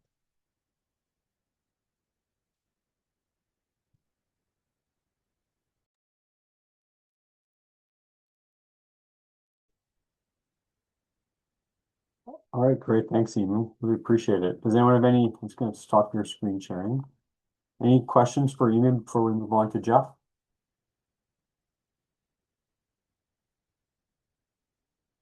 Great. Okay, Darcy, did you want to introduce Jeff?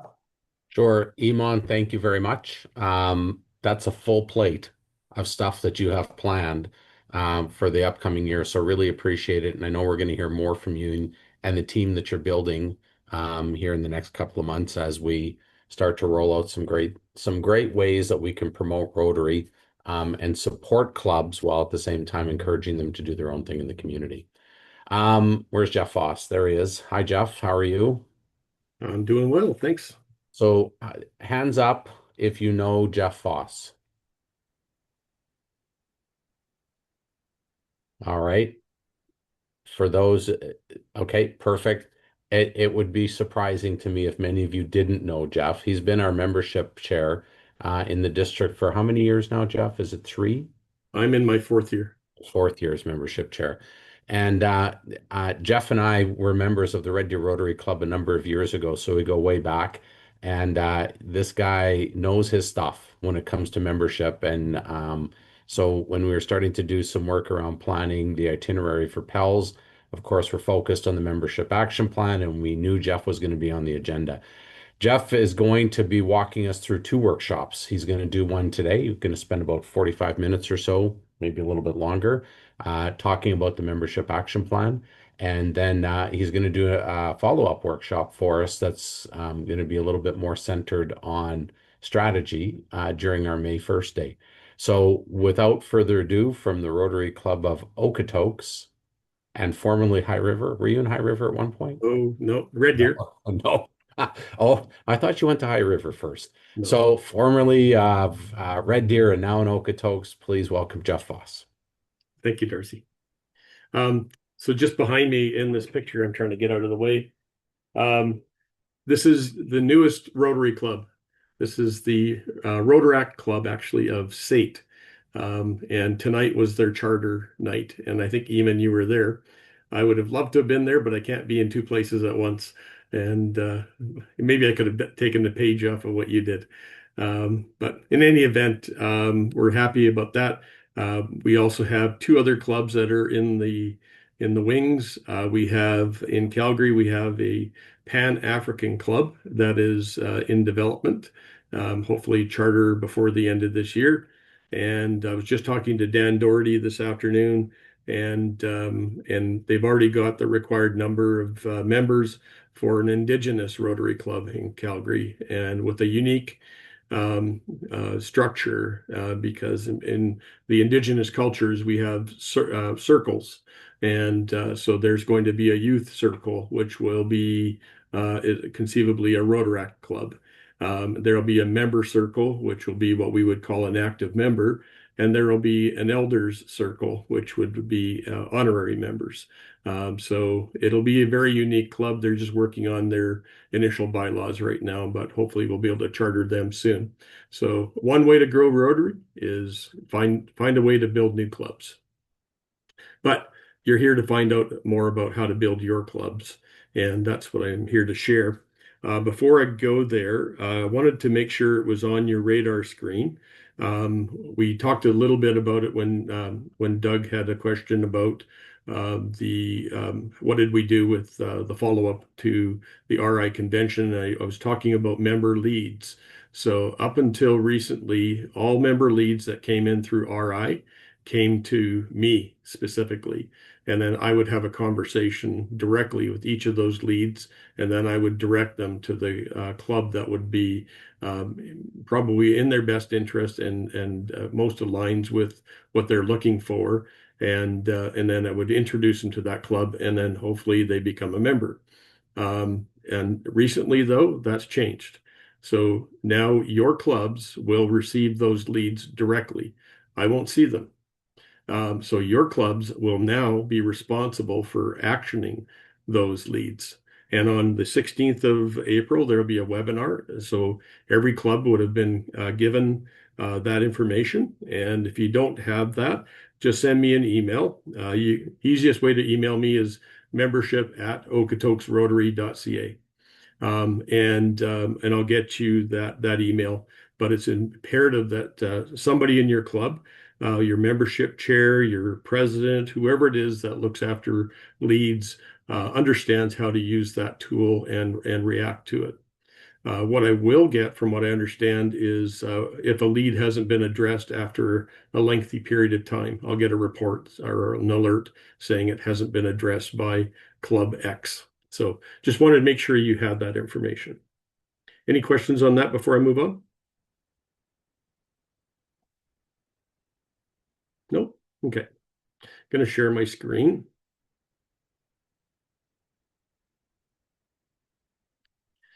And I'm going to take you through the membership action plan. So for most of you who have your own Club Runner account, you'll access it through your club's Club Runner account. I know there are some clubs that don't have a Club Runner account, in which case you'll access it through the district Club Runner account. And I'll show you both ways. I just need to minimize some things on my screen so I can see. And bear with me a second. Okay, so you'll log into your club's area that you normally go into through Club Runner. This is the club's Club Runner account. And then the next screen you'll get to, if you've already upgraded to Club Runner Nova, either way, you're going to scroll down until you see this membership action plan icon. You're going to click that, and it's going to take you to a screen that looks like this. It says you're about to leave Club Runner, and that's because the membership action plan tool exists outside of Club Runner, but your ID and password and everything, and your level of responsibility is authenticated within Club Runner. In North America, there's a couple of different predominant club software packages. One of them is Club Runner, the other one is DACDB. So when you're in the membership action plan tool, you'll notice that there's references to DACDB. You can ignore that. We're a Club Runner district. So once you get in there, you're going to see a home page that looks like this with a racetrack, and it'll have your club name here. You won't have this drop down that I have, because I can see, as district membership chair, I can see every club in our district, but you'll just see your own club. And what I'd ask you to do right now is, if you are in your own club's Club Runner, can you navigate to this page yourself? And if you can't, then you're probably a club that goes through the district Club Runner account. And I will show you where that is. Okay. So on the district side of things, you go in to the member area again. So if you're not signed in, you'll sign in.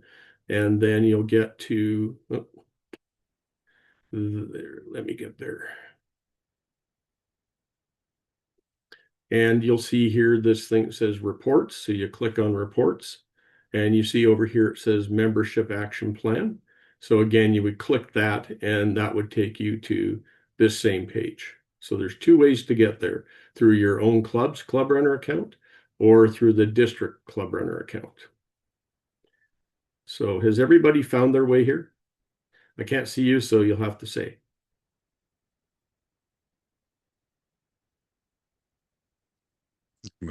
We're there. Okay, fair. Okay, so I want you to first understand what this pathway is designed to do. So the first thing is to set a membership goal. Now, some clubs set a goal last year, some clubs didn't. Many clubs did. I know Manon was beating the drum about setting a goal. And for any of us that have been in business or in leadership roles in organizations, this is kind of our number one thing that we do. It's sort of like deciding to go on a trip and not having a destination in mind. I guess the old adage is any road will get you there then. But we want to set a membership goal, and I'll explain what that looks like. The next thing that this system does, knowing your club's statistics, is it will identify the problem or problems to solve.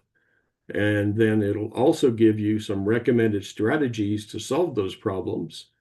And then it'll allow you throughout your Rotary year as president to track your progress on your dashboard.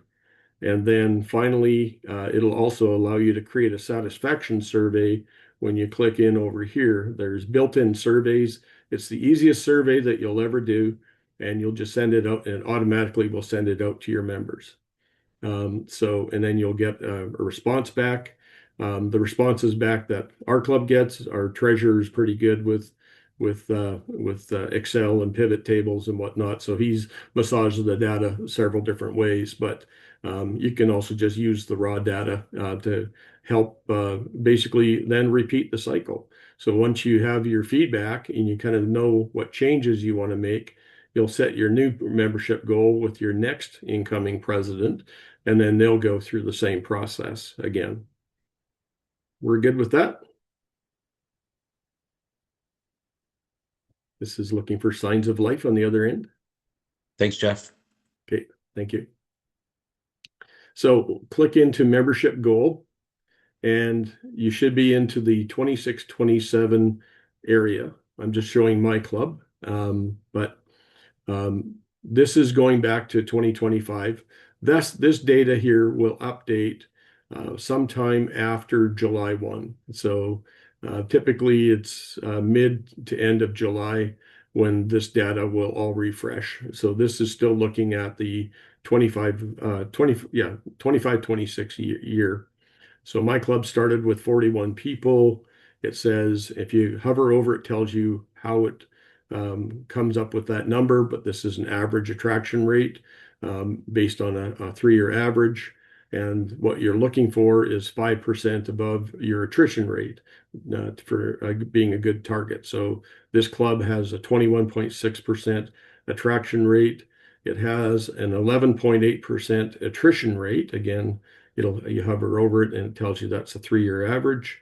And then it calculates what your net gain or loss would be. So in this case, just under 10% gain. And then down here, it would tell you what problem your club needs to solve. Either you have low attraction, high attrition, or both, or neither. In this case, neither. So in other words, it says, continue doing whatever the heck it is you're doing because it's working for you. But not every club will be that way. So your club will be whatever it is. In terms of an attrition rate, it says here that our district's average attrition rate is 15.8%. Does anyone know what the North American average is? Anyone want to take a guess? Is it 6%? Actually, North American it's pretty much bang on this. It's 15%. Oh, 15%. Yeah. Anybody know what world class is in any kind of a membership organization, be it a church, scouts, service clubs, car clubs, whatever? Anyone know what a world class attrition rate is? So the percentage of people that leave those organizations on an annual basis. Anyone want to hazard a guess of what world class is?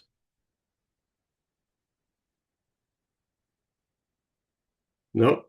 Okay, I'll tell you. It's 10%.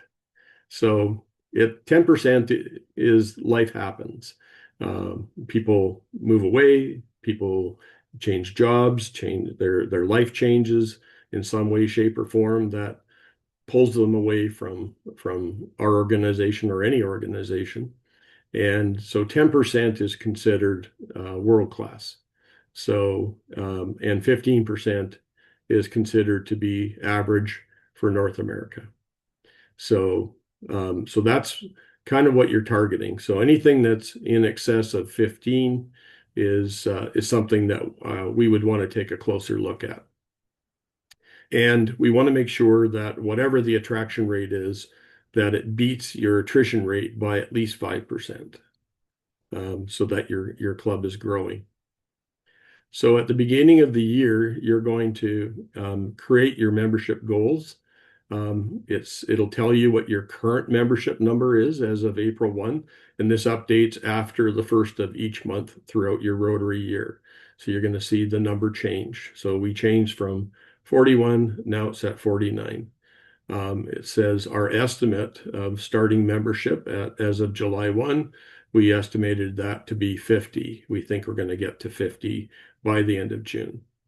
And then we can edit our goal and suggest what our growth looks like next year. So we have said 56 is the number, which represents about a 12% increase.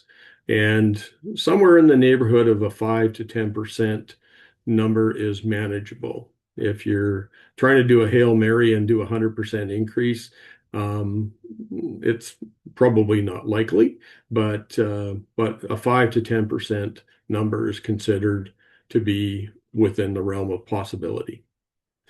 So what it says, to get from 50 to 56, you need to find 6 new bodies.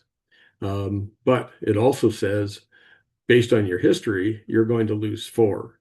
And so, in other words, you need to find 6 plus 4. So this club needs to find 10 fresh new bodies by the end of the year in order to meet its goal. Everybody cool on that?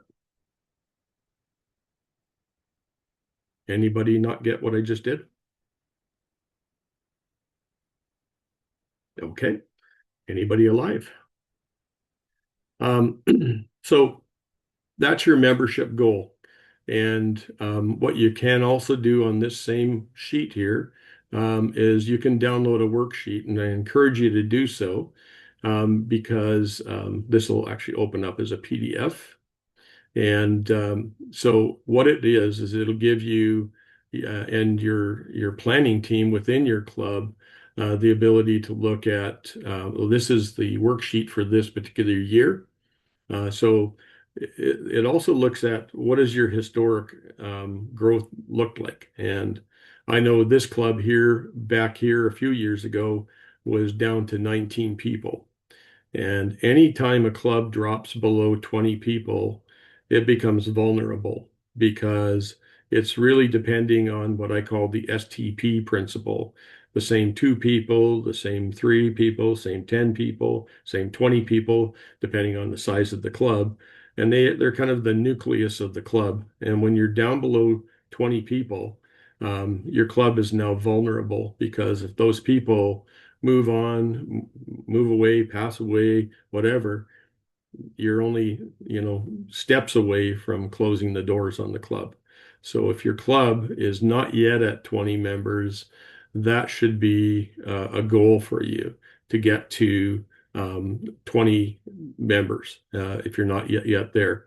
Now, you may not be able to do it in 1 year, but you probably should look at that over a 2 or a 3-year period to at least get to 20 people, because otherwise the club is considered to be vulnerable. Any questions about that? No? Okay. I'm just trying to see. There used to be another worksheet here. That's what I was looking for. Club membership plan. Okay. Download plan template. This is the one. So continue to download it. Club membership template. Here it is.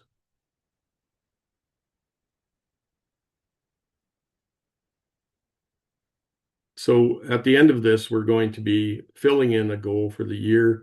And this is kind of the worksheet that helped you get to that goal, both that page that we just looked at and this worksheet. But you can see with this worksheet, you plug in whatever your club name is here. And then in terms of the number of people in your membership as of July 1 and of 25, what your estimate is of 26, what you hope to be at by July 1 of 27, 28, and 29, and then what attrition rate what you've experienced currently, what you think you're going to experience the next 4 years, and then same with the attraction rate, what your current attraction rate is, and what you expect it will be over the next 4 years. Hopefully, if it's high attrition, that you have a lower attrition rate year over year. And if you have low attraction, hopefully you see increases in your attraction rate year over year. This gives you some more information. So membership committee, organizing, staffing, and orientation. So create a membership committee structure, identify committee chairs, and learning opportunities for committee members. And there's a thing called map webinars. And so if you go on YouTube and look for zone 3334 map webinars, there's an entire library of webinars that goes over all of this stuff that we're talking about. So you don't have to just remember what I've said. Membership goal setting and tracking. So set membership goals in MSC, which is what we were just in. Progress dashboard, review it monthly, and then communicate the progress to the club. So it is extremely important that your clubs understand what your goal is and what your progress to that goal is. And what you'll find is that there will be people that start bringing people in because they understand it is a goal for our club, and here's what our progress is, and they get excited about it, and they start bringing in people. That's exactly but what our experience has been in my club.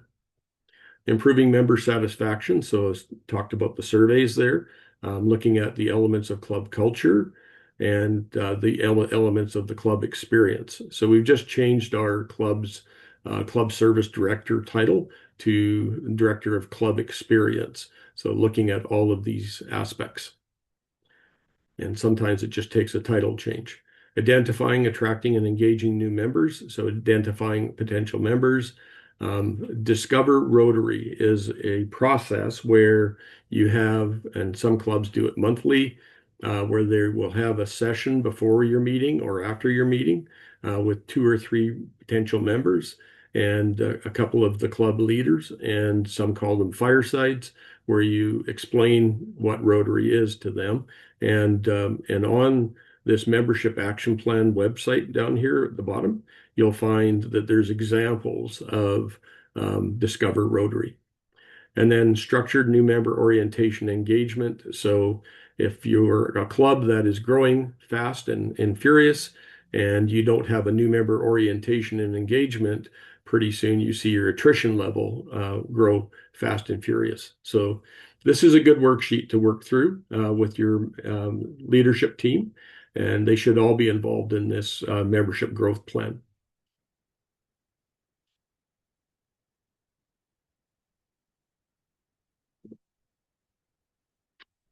I lost my connection there. So there's some other things that come up here, and there's various reports. I think you can see most of these year-to-date goal progress. So you can see, and I can see every single club in our district, what their starting member number was, what their current members are, if they're in a net gain or a loss to this point, if they had a goal, how many more members they need to reach that goal, and what the goal was, and then whether they're ahead or behind reaching that goal, and then what the year end is currently forecasting them to be in either a net gain or a net loss. Is everyone able to see this?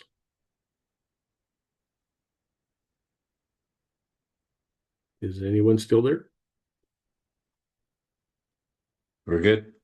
Yeah. Can you scroll down? I just want to see the rest of the clubs. Yeah, for sure. So it's alphabetical here. So when it says Calgary, that's Calgary downtown because it's the original, the OG. And I'm not sure which club you're looking for, but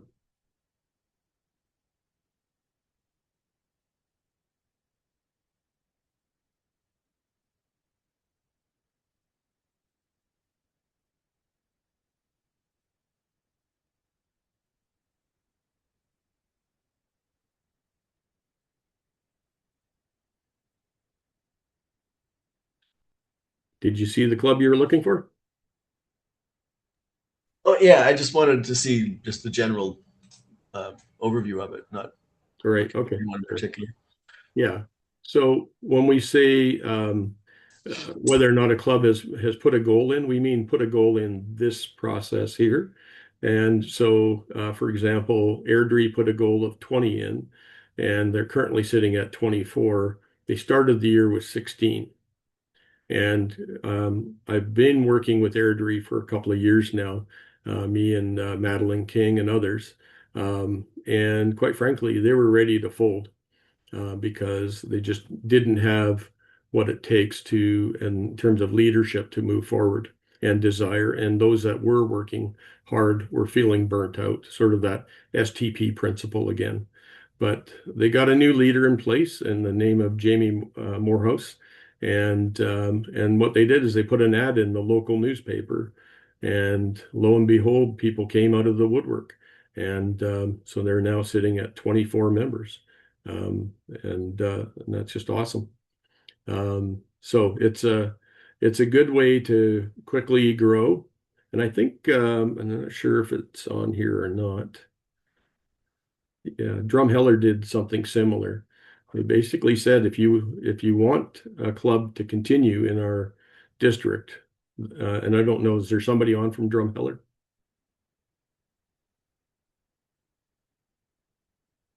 Nope. So I believe they put out an appeal to the public, and they grew by 5 members. So that's great because, like I said, when you start dropping under 20, you start to become a vulnerable club, and they were headed in that direction. So there's ways to grow. There's ways to get the word out. Certainly, we have social media. We've talked about websites. We talked about, but let's not forget about the simple things, the newspaper. And if we're truly looking to grow, there's ways of doing it. And I'm sure Jamie from Airdrie would love to share their story with you. And at this point, they're looking like they're going to be the winner of the this year's James Wheeler Davidson award for the club with the highest per capita gain in their club.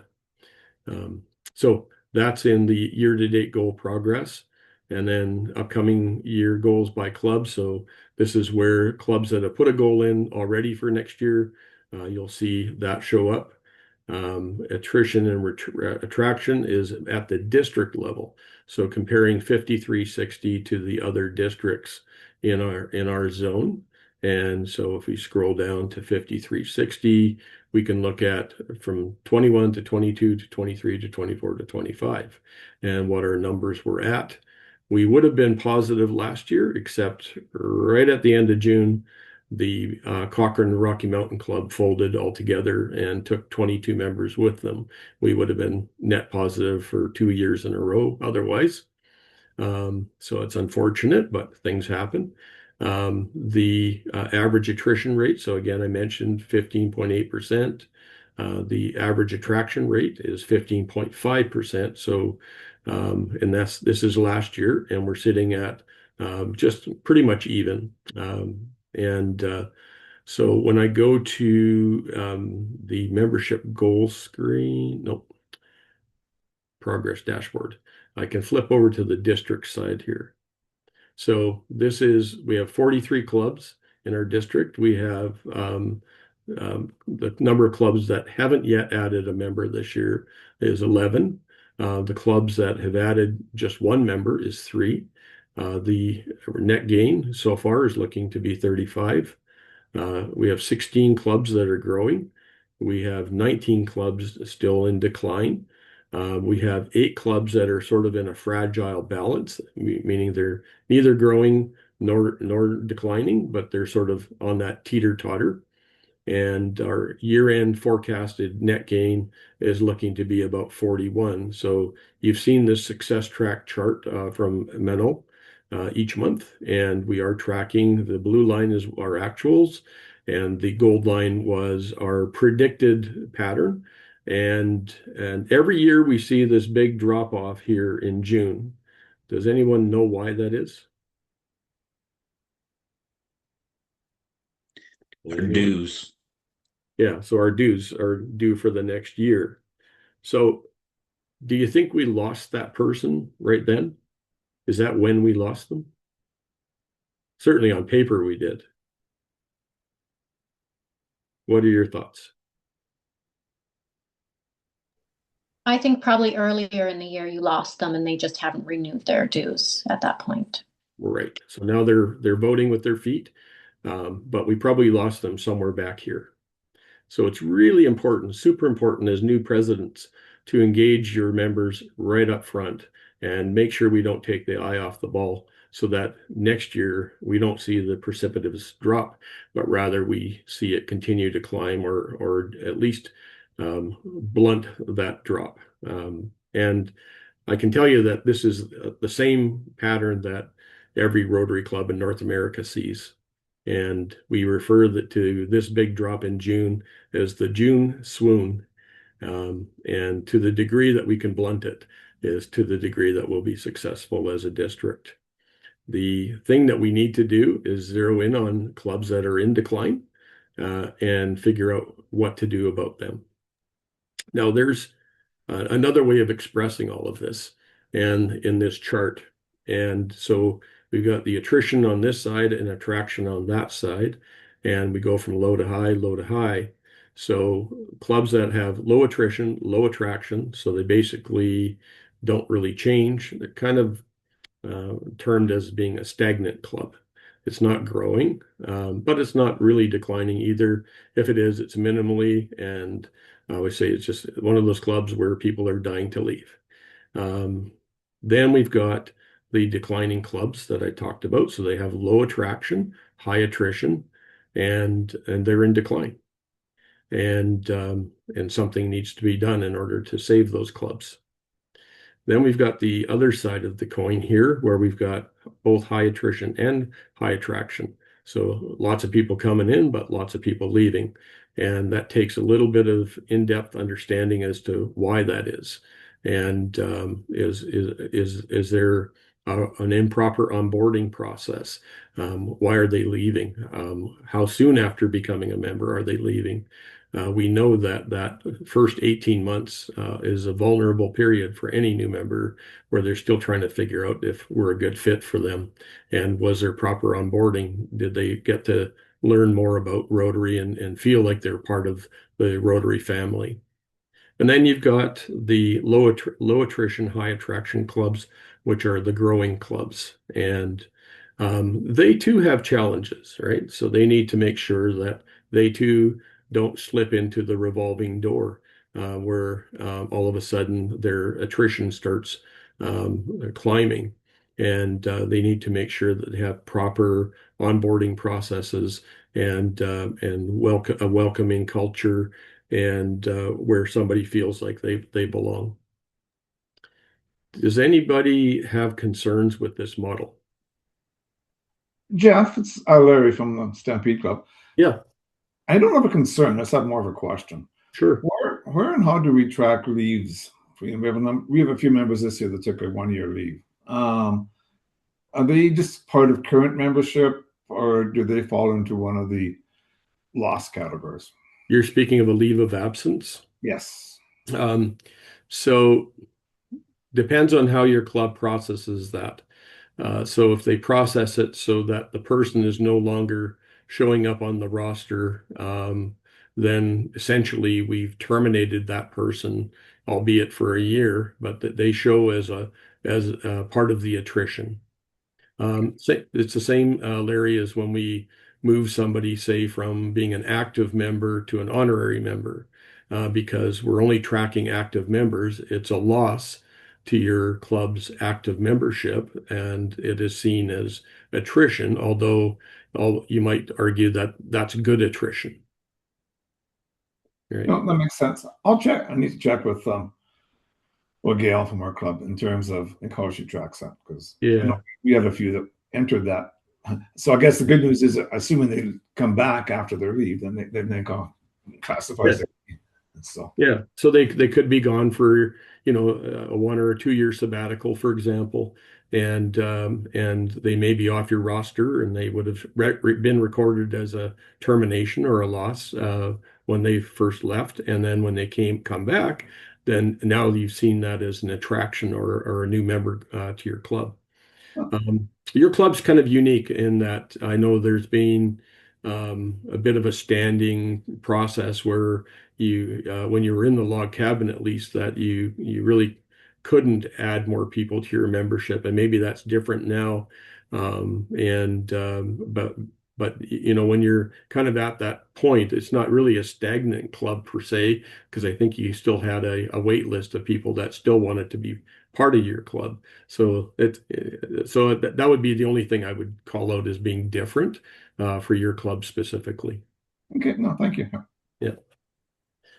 Any other questions about this? And the reason I'm asking you that is I want you now to go into your your map tool that we just went through. Look at your club. Do you have low or high attrition? Do you have low or high attraction? And which quadrant does your club belong in? Because one of the things we're going to be doing on May the 1st is you're going to be divided up into groups that belong in that quadrant, and we're going to develop some strategies, and then you're going to take home one key strategy for your club to address whatever that is. Does that sound fair? I'll send you this chart as well. Okay, so what I'm going to do is I'm going to stop sharing. Are there any questions? Jeff? Yes. I have a question. Yep, go ahead. I'm Vi from Canmore Rotary. Hi. We have a pretty, I guess, revolving door kind of membership because we stay at about the same number. However, one of the concerns that we have is people join, but it takes them a while to move through the process to go through the blue dot phase and get full membership. Do you have any suggestions on that? So each club has an onboarding process that they follow. Some are more lengthy than others. And I guess what I would ask you is, do you lose people because of that duration? And if you do, then is there a way to shorten it up? Or is it adding value at all? And if it's adding no value, we're just making people go through steps or jump through hoops, because it satisfies a plan that we developed, who knows when, does it still add value to your new members today? And if it doesn't, then why are we doing it? Is there something different that we can do? Not every club does that, right? So other clubs, they'll induct somebody fairly quickly, and at that point, get them on committees and start rolling up your sleeve and start working. We already consider you a full partner in this endeavor we call Rotary. So each club has to look at that. And it's like I said to Darcy's club and Red Deer, do you have any sacred cows and in your club? And if you do, are they adding value? Are they making your club move forward? Are they engaging in your people? If not, then why are we doing it? Is there a way to compare what other clubs are doing with onboarding? I think it's 43 different ways. Because I always say Rotary is sort of like a franchise. Each franchise is independently owned and operated, and we all operate. We all follow the same general guidelines, but I don't have a library of that, but I've visited almost every club in our district, and I know that everybody does it differently. There's no one club that does it the same. And so I would suggest, rather than comparing, I would look at the actual process you go through and determine, is this adding value? If it's making someone feel more connected and your retention after a new member is extremely high, because they've gone through that process, then I'd say it's a good process. Maybe you have best in class. But if you're losing people because of it, then you have to look at that and determine, are there elements of this that can keep and elements we should throw away. But what is it that's going to help us retain these people if this is the root cause? Thank you. Yeah, you bet. Other questions? Jeff, I was going to get you to maybe just comment a little bit about, I touched on it earlier, but I'd like to hear it from you. Can you talk about how important setting that goal was this year, in terms of what we're seeing at a district level? And can you share with people where we're sitting within our zone and the Rotary world from a membership recruitment perspective and the trends that we're bucking? Yeah, for sure. So I've been doing this now for 4 years. When I first was asked by DG Steve Levitt to take on this role, my view of Rotary was first Red Deer Club and then Okotoks Club. That's it. I really didn't know what any of the clubs in our district were doing, how big or small they were, what if they had any struggles. I had no idea. And I was looking for data because I come from a telecom background and facts and data are king. And so eventually we got this process that we're talking about tonight. And the first couple of years of it, some clubs participated, but not many. And some looked at it and some didn't. Last year, Manon went out to each of your clubs and she asked you to create a goal.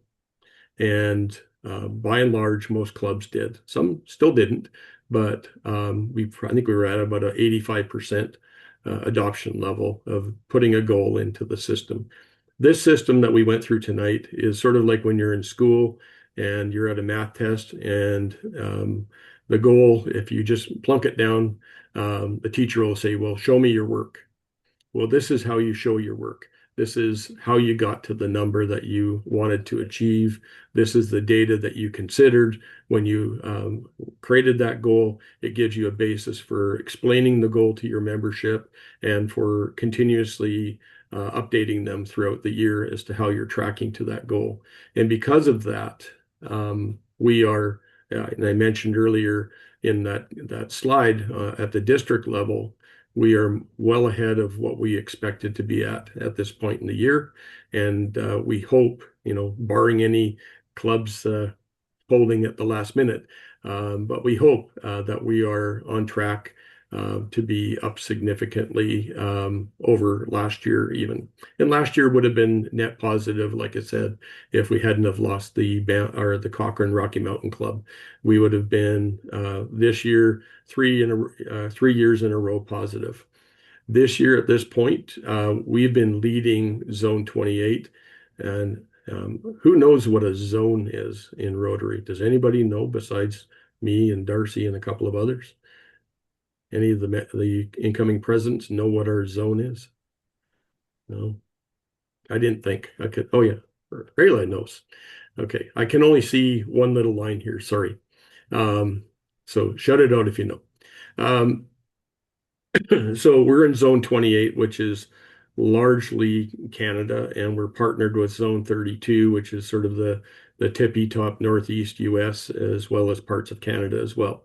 And so we've been leading throughout this year in terms of net membership gains across our zones. And so it's not just that we're doing well in our district, we're doing well across our respective zones. And that is the power of setting a goal. If you set a goal and you follow that goal and you communicate that goal to your members and you get everybody participating in achieving that goal, you will either achieve, or in the case of like an Airdrie, you'll overachieve that goal. And that's important. So my challenge to everyone here tonight is don't show up on May the 1st without having a goal. And the next stage after you've created it here is go into Rotary Club Central and plunk in your membership goal there. And there's other goals that you can put in there, but your membership goal, put it there in Rotary Club Central, but also put it here.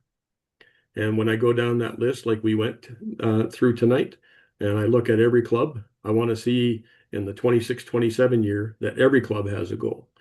Don't create one that you can't achieve, but create one that's sort of at least 5 to 10% higher.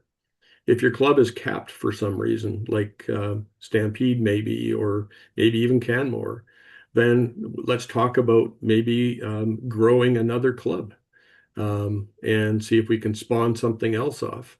Maybe a satellite club of some sort or a companion club.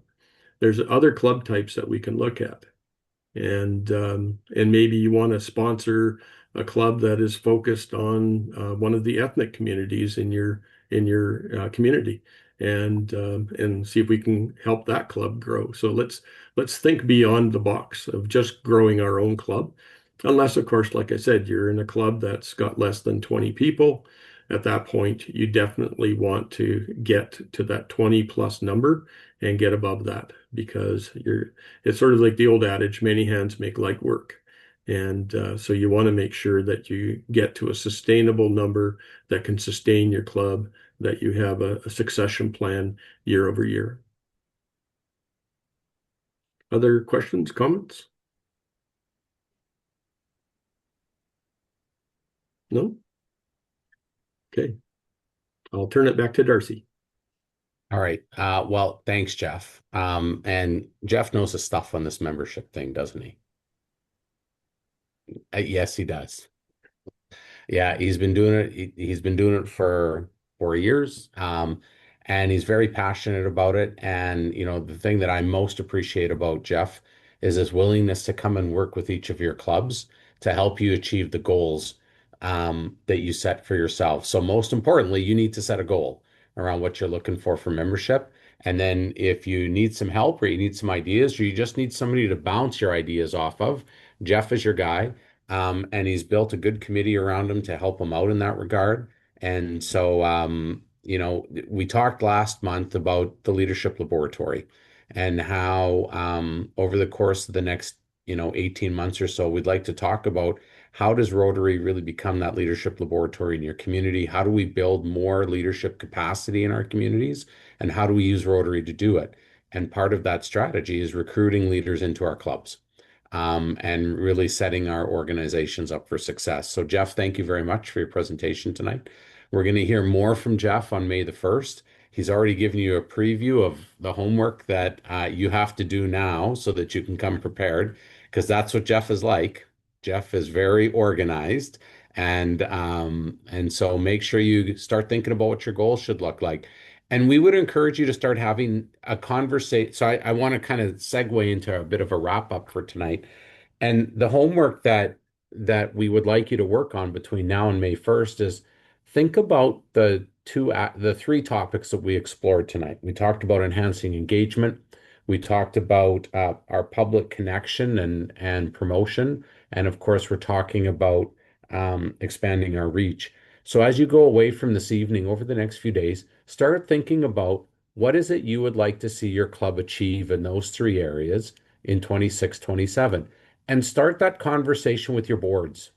You don't have to, we don't want you to wait to July. We want you to have your action plan documented and ready to go by June 30th. You don't need to wait. You can start these conversations. You're probably all building your teams right now in terms of who's going to be serving on your executive. Start the conversation today. And of course, you can change what you do as you get into your year, but have a starting point.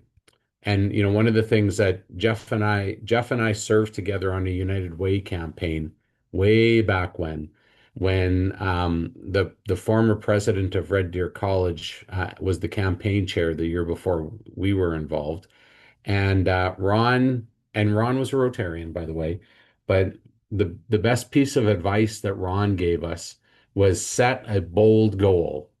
And it doesn't matter actually if you hit the goal. It's more important that you set the goal, because it will galvanize people around action to move towards the goal.